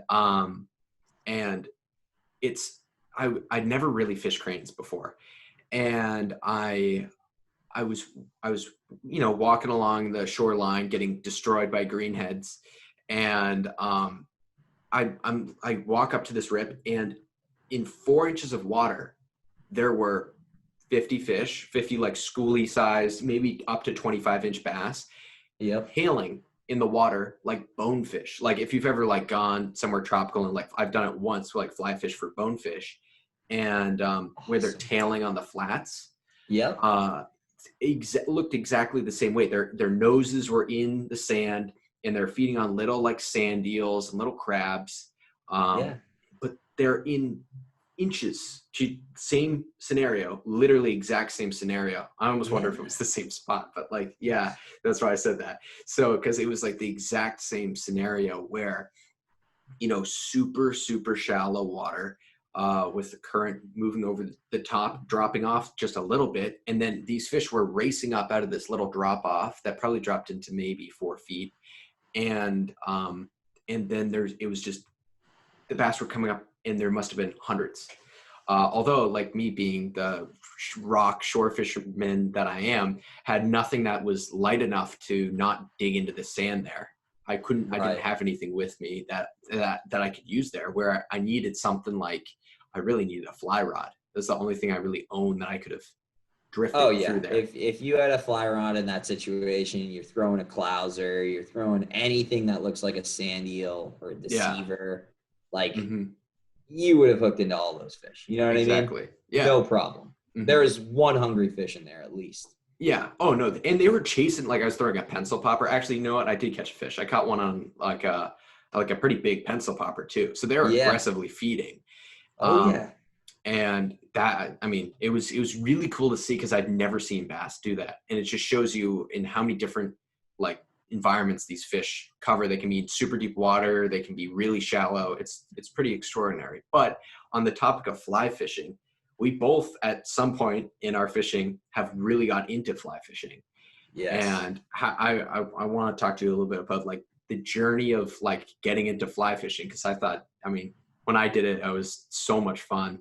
The whole like, it's a lot of fun. It's a different journey. It's super entertaining because there's just never a dull moment. You're casting into wind, and you're like, God damn it, the fly's coming back at your face and just barely misses you, and you wear sunglasses from that point on every single time you go. Sure. I'm always had my hood up. Fishing weighted line versus fishing like a weighted tip versus fishing, floating line. Dude, again, it's like, it was a goal of mine one season. I'm like, it got to the point where I'm like, catching these fish is too easy. Not to sound like a, conceited jerk or anything, but it's like, what can I do to challenge myself more? Exactly. And, I picked up I think it was an 8-weight from LL Bean. I think it's a Quest number 2 reel. Why did I use LL Bean? Because they got that lifetime warranty, and dragging this thing through the surf and so forth. But dude, I love asking questions. I went into as many shops as I could. I'm like, what am I throwing? Where should I go? And obviously people, we've talked about this. People are hesitant to give away information. And I mean, so am I to a certain extent. Like, we've talked about it. We're not going to give everything away, but, we'll point you in the right direction. And you figure out the rest of the stuff from there. Dude, I'm getting in rivers and I'm swimming to find these fish. You think I'm going to tell you exactly where Yeah. the fish are held and all of this? It took me 20 years. Yeah, exactly. Someone like you, like we've talked about, you get the fishing etiquette thing and not spot burning. I'll take you there any day. I know. And I mean, and that's the thing. Like we talked about this yesterday. I mean, we've all had our moments, and it's always a learning moment when that happens for the first time. To me, I took it like I still get angry about it, but just, I mean, it's a learning moment. You got to know, like, you got to really feel out the person and see if they're like a genuine person, and then you can take them. And then the thing for me is I don't fish with anyone. That's why like we have to 100% we got to fish together at some point, because I'm looking for somebody that can match my intensity, and I haven't really found a lot of people that just match my intensity with fishing. It's so funny you say this, because again, my buddy that I fish with all the time, he's the only kid that's ever gotten it. He's the only kid that's ever been like, hey man, I'll definitely be there tomorrow, even though we were up at 12 a.m. We fished until 7. We went to work for a full day, and then we turned around and drove right back and maybe had 3 hours of sleep. In the meantime, like, nobody does that, dude. My wife, exactly. My own wife, like, she thinks I'm crazy. She loves me to death. I love her to death. She understands me. I'm a psycho. I'm an extremist. I love lifting weights. That was my thing growing up. I'm like, okay, I'm going to get big muscles. I'm going to lift a whole bunch of weights. I'm going to be so good at this. And the only other areas in my life that I've ever hyper-focused like I do with fishing is with fitness and with my family. Fitness, family, fishing. Yeah, that's it. The 3 Fs. The 3 Fs. But again, like, dude, when I first, I saw your page, and I'm seeing these pictures of you, dude, you're out every single night. I'm like, I'm like, this kid gets it. Okay. And then I'm listening to your podcast. You're like, you launch a podcast, dude. I can't even tell you how long I was talking to my wife. I'm like, dude, someone's got to launch a podcast. Someone has a Striped Bass podcast out there. I got to find it. I just happen to follow you. And you're launching this podcast, and I'm listening to your story, where you go a couple years, you're not catching fish, you finally catch one on a clam. Dude, I'm like, this kid has lived my story. And dude, my first fish, I kid you not, was a push reel. Like, you push the button and you cast. It was a freshwater reel. I didn't know what the heck I was doing. It's sitting on top of this rod, and I hooked this 21-inch striper. I'll never forget it to this day. Which I actually ended up keeping the fish. And my dad's looking. My dad wasn't into fishing. But, he entertained it for my sake. And I'm like, oh, can we keep him? Can we keep him? He's like, I don't even know what to do with it. Like, if we do keep it, I don't know how to cut this fish. I don't know how to do anything. But that just shows, again, like, it's evolved. And you, like we talked about yesterday, you graduate through these stages. But man, the intensity picks up. And, for sure. And I'm almost, envious of you, dude. Are you 16, 17? I'm 16. I'm turned 17 July. I'm almost 17. Yeah. 17, and the vast amount of knowledge that you have is incredible, number one. And to be sharing it with the world, dude, that's even better. Because again, I fished with all these old timers, and they were great dudes, and I knew they weren't telling me everything. But I would watch how they fished. I saw their line setups and how they would hook up baits, the baits that they were using. Sometimes they'd give me eels. I felt like a little peasant fisher boy, and they'd be like, oh, here's my eels. I've already caught 50 fish today. And I'd be like, oh, yay. And I'd get so excited. And, and it's like, now we talked about it yesterday. When I'm fishing and people are asking me like what I'm using, I tell them, but there's certain levels of things they're going to have to do. They're going to have to learn how to catch the bait. Like, I'm not going to tell them that. I'll tell them what I'm using. these kids that come by, like, of course they're asking me all these. I'll let them reel the fish in, everything, and they'll be like, "Oh, what were you using for bait?" I'll be like, "Oh, I was using a sand eel." They know Yeah. where to fish, Hmm. but catching the bait's the most difficult part. Yeah. And Oh. presenting it the proper way is just as difficult. And if you can do all that, Hmm. go for it. Exactly. I'm on your side. Yeah. And yeah, I mean, this is something that like, when I'm talking about like the information that like the information that I talk about in the podcasts won't work for every single location because I fish very primarily off the rocks. But I couldn't find anybody that fishes the same way that I did online. And then, as you're talking about like people, I could show somebody where to go, what to fish, and they could still not catch a fish there because there's certain, even the place I catch all my biggest fish. I fished that last year. Well, I fished that years before that too, but like I fished for an extraordinary amount of like months and months and months and months there and didn't catch anything before I actually figured out what was working. And it was in the most ridiculous, like there's certain things that like you wouldn't even expect that would hold fish. I'm fishing between two huge like columns of like rock, like it's almost like a giant rock cliff, and two columns of rock that are 10 feet apart. And it's a washing machine in between it, like huge, like I'm talking about like 8-foot waves crashing into this. And I'm pulling 48-inch bass out of that. And when I first was fishing there, I was fishing to the right of that by literally 5 feet to the right of that. And there's probably 40-pound fish there. And I just would never have thought in a million years that they would be in something like that, Right. And it's so crazy. The more you experiment and the more you just like do stuff, sometimes the stupidest things, like when I first cast it in there, I was like, I wonder if that will work. And I just cast in there and then boom, you hook a fish. And then in your mind, you're like, okay, I need to try throwing an eel in there because I caught like 5 fish out of that were schoolies. And then I threw an eel in there and then bang, I caught another, like I caught like a huge fish. And yeah, it's just again, to your point, there's levels of fishing. And when you're saying, oh, I got bored of catching schoolies, that's like that. I feel like everybody goes through that progression where they catch enough schoolie sized striped bass and they're like, okay, I've done this. I've gone out every day this week and caught 25 fish that are all like 20 inches. And I'm ready to try something different. So then you pick up a fly rod and then you're like, okay, my goal is to catch a 40-pound fish, and then you can go and you progress into that.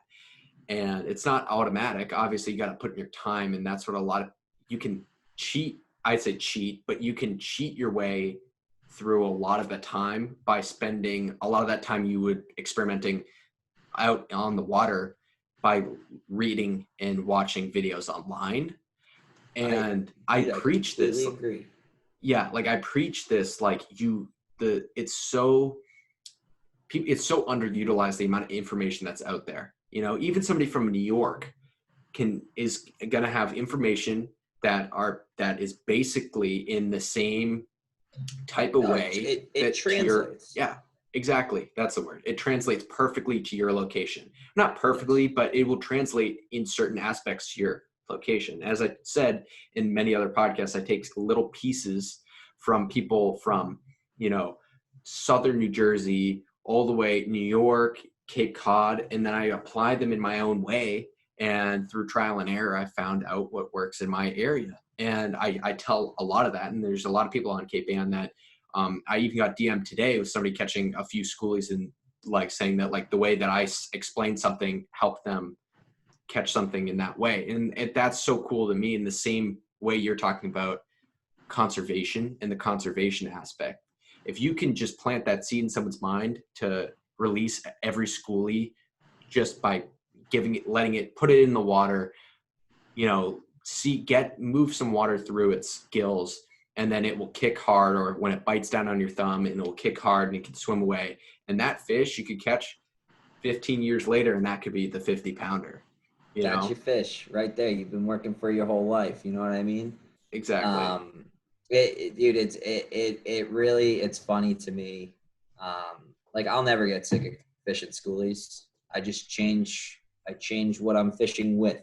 Exactly. You know what I mean? It's you can make it fun. You know, I'm Mm-hmm. fishing lighter tackle. That's what I've fished with the majority of this spring season. I've fished the lighter tackle. Yeah. You know, these fish pull drag. Mm-hmm. That's the kind of fun I'm having.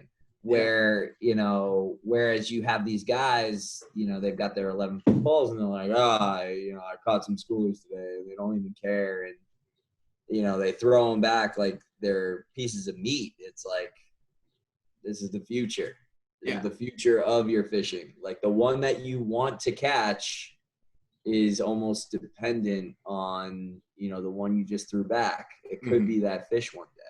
Yeah. And if And maybe not for you, but maybe for your son or your daughter or your granddaughter. Like, mm-hmm. Exactly. it's people are now thinkers. Everyone is in the now. You know what Mm-hmm. I mean? And shout out to Joe at Puma Plugs. Like, Mm-hmm. this guy he's a futuristic thinker. He doesn't Yeah. care about money. He Oh doesn't yeah. Mm-hmm. care about, you know, making more than the next guy. He Mm-hmm. cares about creating a plug and changing the industry of plug making. Yeah. You know, his epoxy, it's Mm-hmm. plant-based. Mm-hmm. Like, who would have thought to do that? Yeah. Nobody. Everyone's Yeah. about profits, you know? I'm Mm-hmm. sure that paint costs more. Mm-hmm. Yeah, it does. And I And know you know what? exactly. He doesn't care. He's Mm-hmm. not in it for the money of things, you know? And that's Yeah. what surfcasting seven stripes is all. Like, dude, I've Mm-hmm. lost money. And Yeah. I knew I was going to lose money going into it. And I'm like, Mm-hmm. you know, if someone doesn't do something, you know, no one's going to. Mm-hmm. And, you know, we can't leave it up to these, you know, Atlantic fishery committees Mm-hmm. to make the right decision. Like, Yeah. we, as fishermen, make a conscious effort to properly fish conditions that we know are certain ways, fish those conditions properly, Mm-hmm. release fish properly. I'm referring to the canal very specifically because, again, Yeah. like I said, you got the jamokes that show up at the Walmart setups, and Yeah. you know, they're letting these fish run for 15, 20 minutes. It's like, Yeah. that fish is dead exhausted by the time you bring it back in. Yeah. And it should never take you that long. But since you're fishing 30 pounds or 20-pound mono, like, you have to have your drag set, you know what I mean? Mm-hmm. To a certain level, and you got to let that fish run. Yeah. That's not how to fish that area. Like, educate yourself Mm-hmm. enough, just like how you fish Cape Ann and the rocks, like, you know, Mm-hmm. there's no room for the fish to run. Yeah. So you have your drag pinned. 100%.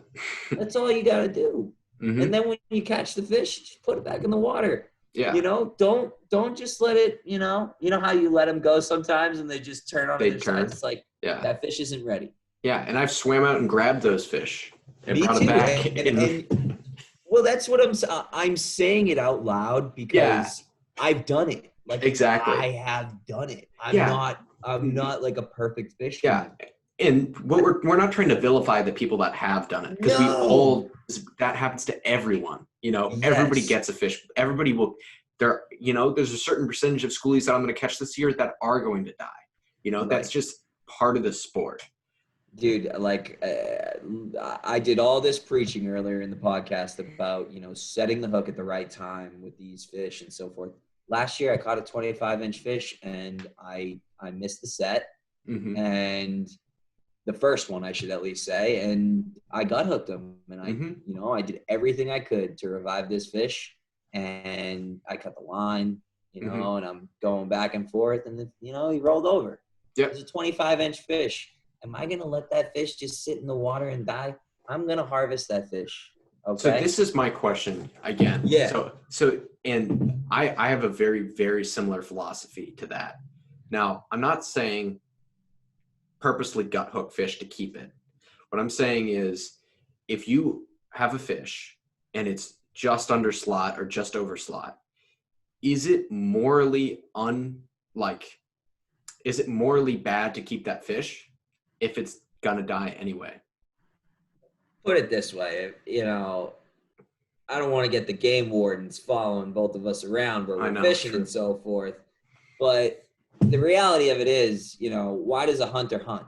You know, to shoot, kill an animal, and then bring it home. You know, if you're killing that animal for its antlers and for the trophy on your wall, you know, unless you're donating that meat to some children's foundation, like you deserve to be shot, bro. Come on, man. I shouldn't say that. You don't deserve it. But you know what I'm saying? You know, I killed that 25-inch fish. I didn't mean it. It was not my intention. But I'm not just going to throw it back. Like, sure, circle of life, the crabs will eat it, the worms will eat it, whatever the heck else, the shrimp that are swimming around in the water, they'll all eat it, and it'll be a honky-dory day. I killed the fish, though. You know what I mean? Like, I'm going to harvest that fish.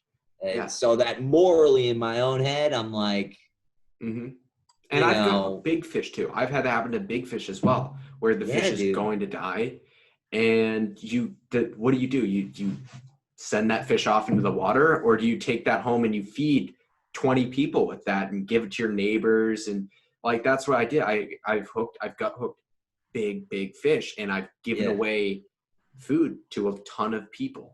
Like, by doing that. What you just said, like, how difficult is that? So easy. And again, like, put it this way, I've up in the Agunquit area, there's this one bridge you can fish. There's multiple bridges, but we'll leave it at this bridge. And I see this guy throw this, like, it might have been 30 inches, maybe 35, throws it back, and the thing literally just goes right to the bottom. You know, you see the white belly. I'm fishing up on the bridge. I'm devastated by this. It's a big fish, at least to me. I was a little kid at the time. I kid you not, man. This current rips in this area. Rips. I put on my goggles. I swam to the bottom. I got that fish. I threw it in my cooler, and I took care of it later. Because you know what? Like, that dude knew that fish was dead. He knew it was dead. It wasn't moving. Of course, it's a 35-inch fish. Everyone on the bridge didn't catch it. They were all looking at him, you know? And it just wasn't reviving. And he literally just went, boom, sent it off to the abyss. And, you know, is it the right thing to do? Is it the wrong thing to do? I'm not going to sit here and try and pick sides or tell you what's wrong and what's right. I'm just telling you what I would do in this situation. And there's another story. So, and you watched the podcast since the beginning. So we can get back to fly fishing too. I'm sorry, I completely. No. This is great. This is fantastic. Hit me back with what were you saying? So So you watched it since the beginning. So that brother, we were fishing once. And this is the guy. I told you this yesterday. He has a horseshoe because whenever I bring him out, he catches giant fish. It's just what happens. And it's hilarious because there's a good chunk of the year that he didn't catch a fish under 40 inches for like until August. And he was coming out fairly regularly, you know. That's so he was just catching giant fish. And so one of the fish that he caught was missing a whole big chunk of his mouth. Actually, I got to bring this back a bit. So because the whole story is the day before, I was fishing, and I was fishing with a spook, and I casted it over a rock, and I had a huge fish blow up on it, and then a smaller fish eat it. And the smaller fish wasn't really that small. It was like 33 inches. And so I bring that fish in, and I'm standing in probably knee-deep water on a rock, but it's knee-deep when the wave swell comes up. And I pull the 30-inch fish right up onto the rock beside me, and a 40-inch bass, the exact bass that he catches the next day, swims up onto the rock beside me, like right next to that fish, because he's trying to eat the spook out of the other fish's mouth. And the water comes down, the fish flaps twice on the rock and slides back into the water. The big one. So, and then the next day I bring him to the exact same spot, and he catches And you saw the piece missing when it was flopping on the rocks. Yeah, because it was huge. It was like a huge part of its mouth. Oh, yeah. And so the next day, he comes with a pencil popper, and I bring him to the same area. He catches that exact fish, showing not only was he pencil popping at night? Just curious. No, during the it was actually 12 o'clock noon, like middle of the day. Oh, It wow. was 12 o'clock, middle of the day, sunny, flat, calm the next day, maybe a light south breeze, nothing like crazy. And he Incredible. catches this fish. So you're thinking to yourself, so already this is weird that a fish like that would be swimming up under the rock. It's starving here. And then it eats this pencil popper. And and he had light drag. He had like 30-pound braid. And I think he had maybe a 50-pound mono leader on it. And so I didn't have his drag very tight when I gave him the rod to fish with. The fish did barrel rolls and didn't pull a click of drag, not one click of drag, and it was 43 inches. So we bring the fish around and into a tidal pool area, but there's water coming in, fresh water coming in and out. So we bring the fish around in the water, we keep him in the water. He kneels down on the seaweed mat in the fresh water. He lifts the fish out of the water. We take some pictures. He puts it back into the water and revives it for a little bit. And it wasn't really reviving. And then it kicked once. I've heard this on your podcast. Yeah. Yes. He releases it, swims out, and then he had this, and then it like rolled over, like you're talking about. And this was early June, and he swam down 20 feet into low 50-degree water. We grabbed that fish. I kid you not, 30 minutes doing figure eights with that fish. Yeah. And then it just started bleeding out.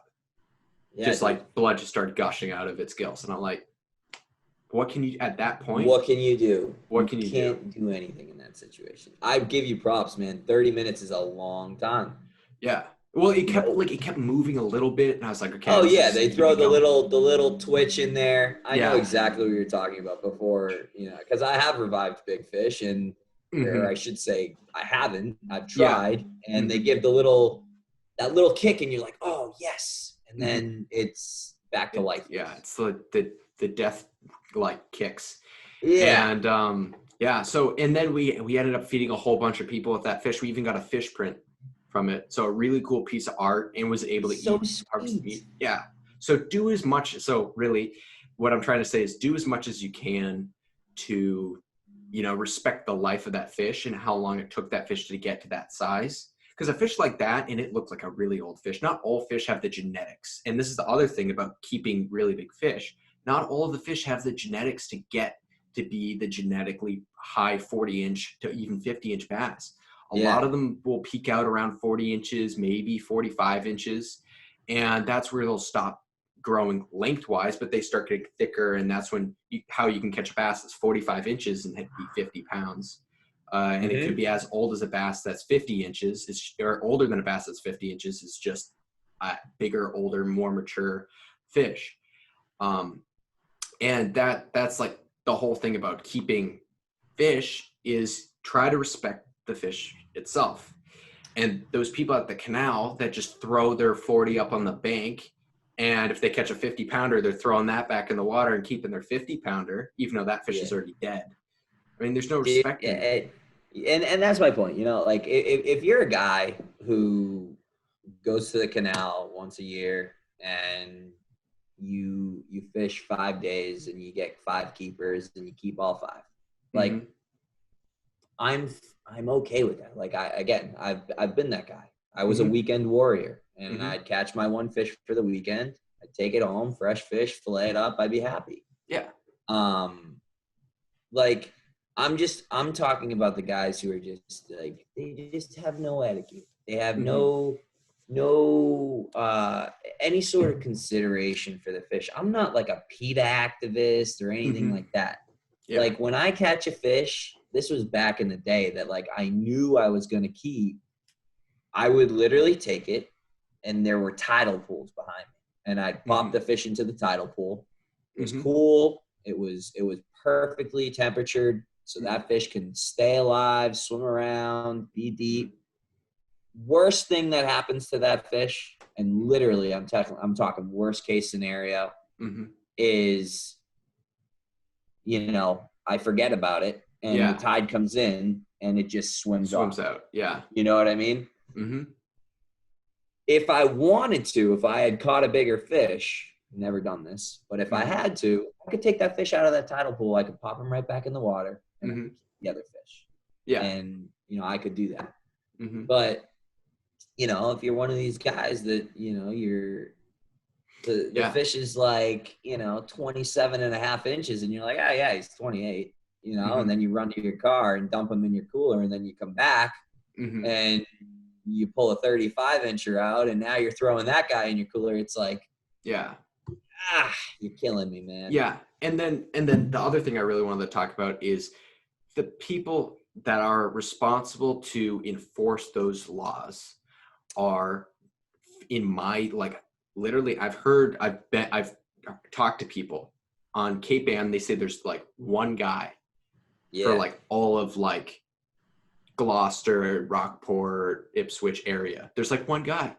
Yeah. That's not like the amount of people that are fishing at one given time is extraordinary. The amount of times I've seen people poach fish is extraordinary. Now they will never ever be caught because we don't have, there's nobody reinforcing this. Every once in a while you hear of them busting someone, but that's it. I agree. They should be getting people every day. What? By the time it happens, let's say the marine life enforcers, I forget the actual name of them, say they show up, right? The game warden shows up. Yes. To the same spot that there was a report yesterday. Like, those guys are gone. They've moved on to the next spot. Yeah. They're going to go poach in the next spot. You're always a step behind. The canal, I mean, this is my vision and nobody else's, but the canal, you just shouldn't be able to keep fish there. Yeah. You're in these ideal scenarios. What's that? I don't know why they don't do that or put it on certain days. Like, you can only keep fish on these days. You're right. Or something like that. Only place that I have actively seen like game wardens ever. Yeah. I've had a game warden approach me one time in Maine. Yeah, but Maine's like the only place that, like, why is it everywhere like Maine? Like, I've heard so many stories about. Yeah. This guy was dressed up in his game warden suit, walked like I am far from civilization. And he walked all the way to me. Came up to me, he's like, hey, do you have your license? Blah, blah, blah, blah. Yeah. I actually didn't have my license, which I was freaking out about. But he literally walked me back to where my family was sitting. I pulled out my license and I was like, sorry I didn't have it on me. I apologize. That man did his job. Yes. You know what I mean? Some guys would be like, oh, he was pestering me and blah, blah, blah, blah, blah. No. And it's like, dude's just doing his job. You can't get mad at him. Yeah. So, But it's like these game wardens that I see somewhat consistently. I shouldn't say consistently because I don't. Yeah. Like, what the heck are they doing those days when there's just a massive slaughter of fish going on at the canal? Yeah. Massive everywhere. And it's not like it's like a little piece of the canal. Like, when that place is lit up, it is lit up. And sometimes it's for days. So, I will say they were super, super good about posting those signs about the new limit. Like, they're all over the canal now. You can't walk maybe 50, 100 feet or 100 yards without, seeing another posting about it. Yeah. But, like, it's a sign, dude. It's a sign. There are handicap signs. There are no parking signs. There are stop signs, and people do whatever the heck they want with those signs. You know what I mean? It's a conscious decision. Yeah. And when I was going to tell you a story on that, my mother grew up in Maine, and her dad was a big fly fisherman, and they would hike miles up the streams, like 4 or 5 hours up the stream, and they would be fly fishing, and the game wardens would go all the way 4 or 5 hours up the stream and find them. Oh yeah. It's intense in Maine, but why isn't it like that around here? Is it that difficult for them to go to the hot spots where this is where they're known for people fishing there, and where I know people are keeping undersized fish, and they're keeping way too, like, they're over their slot, they're over their one fish a day limit. Right. It I should be mean, that difficult. think about it, man. You got the whole canal, right? Mm-hmm. And there's only specific spots where you can park. I Yep. mean, there are some secret spots too that you can park that no one really knows about, or some guys know about. Yeah. If you just manage those areas, the parking areas, Mm-hmm. like the guy that carries the 27.5-inch fish that he's trying to pull off his 28 inches Yeah. back to the car, like you catch him. Yeah. Or the guy that wants to fillet his fish that's undersized or oversized at this point, Mm-hmm. in the parking lot, and then Yeah. throw the carcass in the woods, and now everyone's complaining about stinky fish. Like, Yeah. you would catch those people. You would, all of that would be seen, Mm-hmm. and you wouldn't get complaints from locals, and you Mm-hmm. wouldn't have all these articles on, on the water magazine about proper etiquette down at the canal. And dude, it's just crazy because, Yeah. dude, The I've canal's seen ridiculous. I've seen these people again who don't know how to fish coming down, and this guy next to me is like threatening to stab him, and I'm I sitting know. here. It's a shit show down there. It I'm really like, is. bro, don't stab anyone while I'm here. Like, I don't Yeah. agree with what's happening either, I but know. you know, why does this guy have to threaten this, stabbing this dude? It's It's ridiculous. so If crazy. there was a law enforcement there, like, that Yeah. wouldn't even have to happen. Like, you Yeah. hear about stories of guns being I pulled, know. I've heard like, that. Yeah. It's like, dude, we're fishing, man. This is a peaceful thing, you yeah. know? People get so angry when they like the thing is you're fishing at a place that is it's now at this point because of the internet it's got to be more well known than Montauk, right? The canal, it's got Oh, to be dude, more fantasized than Montauk yeah. as a fishing There's no location. secrets. Like, people know to fish around the moon phases. Like, Yeah, anything I tell you here, you could it's find 10 you times can more find information on on the that line. internet. There are Yeah, people who exactly. have fished that thing longer than I have and better than I have, and Yeah. they know every nook and cranny of that place. Hmm. And you bet it's on the internet. Yeah. Oh, Um, for sure. There's people that have written books about fishing the canal. Like it's a whole, it's a place that is so well known and there's so much about it. And by the way, if you want to catch a big fish just to get that yeah, under your belt, fish the canal because it's go the, do it. yeah, it's the That's where I easiest. caught my biggest fish of my Exactly. Me entire life. too. Me too. Yeah. Yeah. But you know what? Like, does that make me or you or anyone else that's there less of a fisherman? Because you went there, you Mhm. had the right setup, you had the right gear, you properly revived the fish, and you let it go, so Yeah. that somebody else can catch that fish and have a good time with it one day. You know what I mean? Yeah. Like, there's people that show up, they throw live bait, they throw the herring and so forth, and they catch big fish. There are people I've seen catching, they literally throw out sabiki rigs and they catch the mackerel and they throw those out, or they do squid. Hmm. You got people who do stuff like that, and then you got people who strictly plug fish. Yeah. There are ways to fish the canal. There is a level of skill to fishing the canal. Hmm. There are certain scenarios and circumstances where It can be. Yeah. you could be anybody and anyone, and you're gonna Yep. catch a fish. Hmm. It changes, Yeah. and you have to know how to fish it when it's not on. You know Yeah. what I mean? Hmm. So, Yeah, for sure. again, You can my totally be take on the humbled. canal is I feel it's jaded, Yeah. and I But feel like like, everyone has their own opinion. but that's the thing. Like, then legitimately, I fished it, I don't know, a dozen times. I fished the canal. I've caught 3 fish there. And as I said to you yesterday, and one was a 50-pound bass. So it just shows you that, like, and the 2 other fish were under 20 inches. So I don't really Mm-hmm. count them as like, I mean, they're bass, but they're tiny. But that just shows you that, like, I've gone there a lot.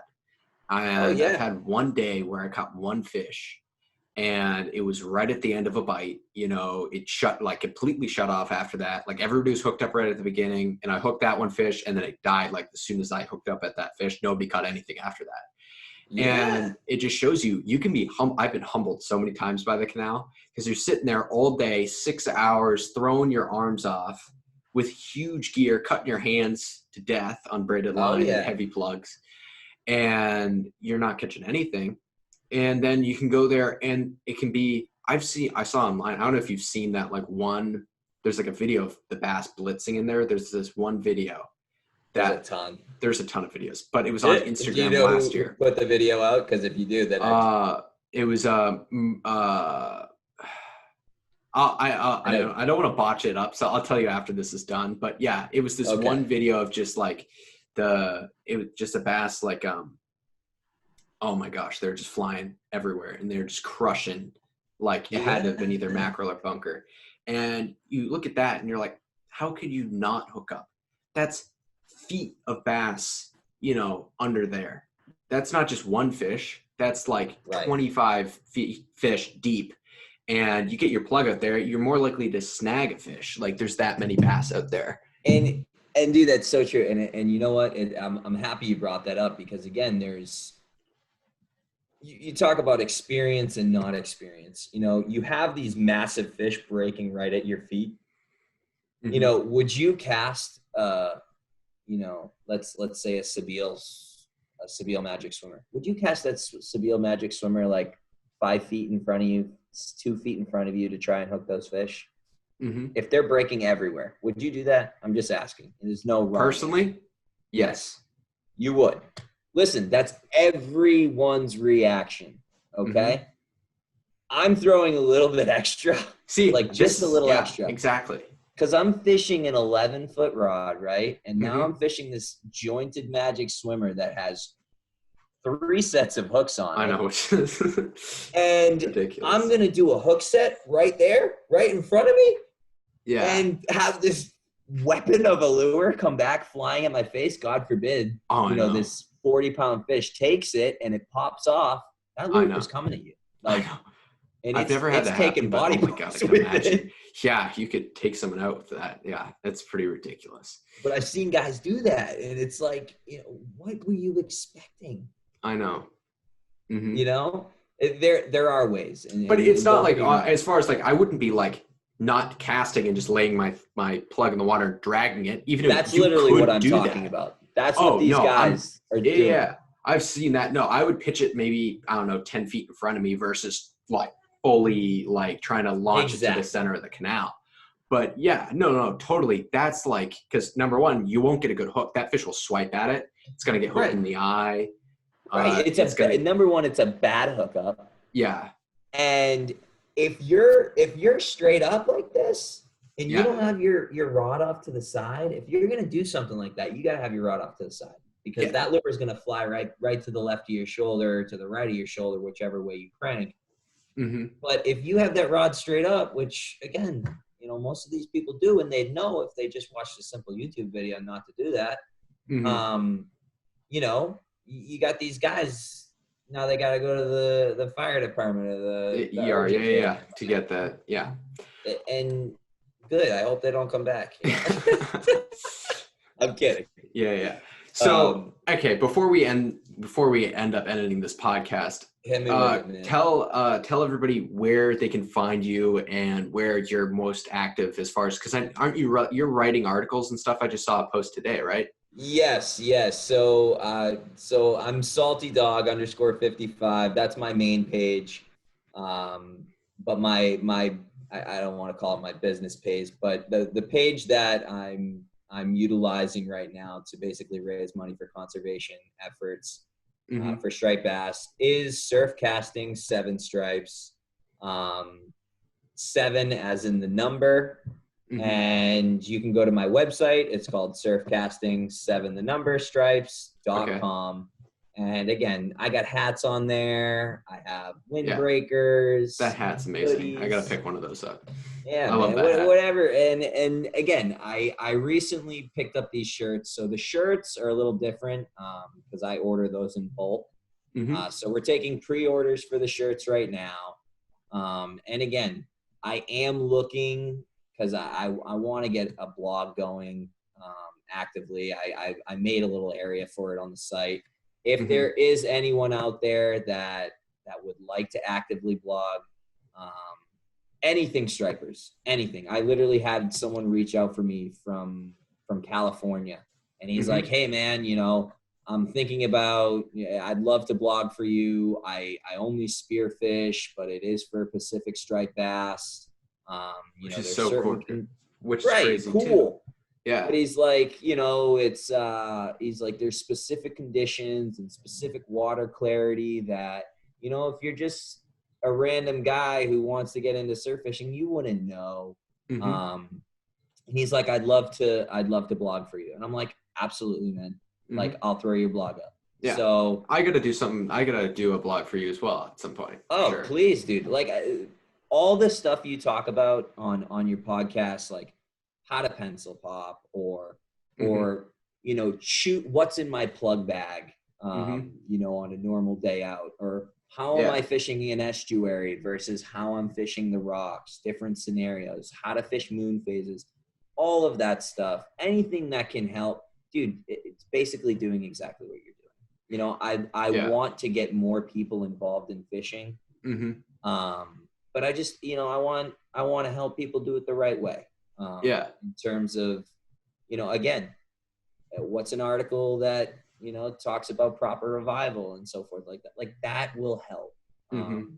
So if any of your listeners, if they want to reach out to me, you can reach out to me at surfcasting7, the number, stripes, at gmail.com. Or you can reach out to me on Instagram, DM me at any point. I'm on Facebook as well. Yeah. And I'll put all your information that in the link below of this podcast as well. So you guys can reach out to him and follow him on Instagram and everything. Because you have great, your pictures, like the one of you at the canal holding that fish. That's awesome. That's a great picture. That's my favorite picture of all time. It's not my biggest fish, but dude, that was at like maybe 5:15 in the morning and the sun was like barely creeping up. Favorite picture of all time. But again, man, I just want to do everything I can to ensure that, your children, my children, the future of the human race, if you will, can experience the joy that we get out of catching these fish. Because I've caught maybe 25 fish over 30 pounds, and some people are happy to catch one. And if we properly fish these fish, properly revive these fish, that number can increase for whomever. And so as we wrap this podcast up, if you guys take one thing out of this, fishing etiquette, pay more attention to, releasing and reviving these fish better, and think about how you can, if you do end up harvesting a fish, why you're harvesting it, and if you necessarily need to harvest it. And thank you so much for coming on this podcast. This has been an awesome podcast. Finn, I gained a fishing buddy out of this. I care more about that than obviously I care about saving the fish and so forth, but you're a cool kid, man. I appreciate your story. I hope your listeners do as much as I do. So yeah, I'm very thankful. I'm very honored to be here. Oh, thank you so much. Okay. So thank you guys for listening to this podcast, and we'll see you next time.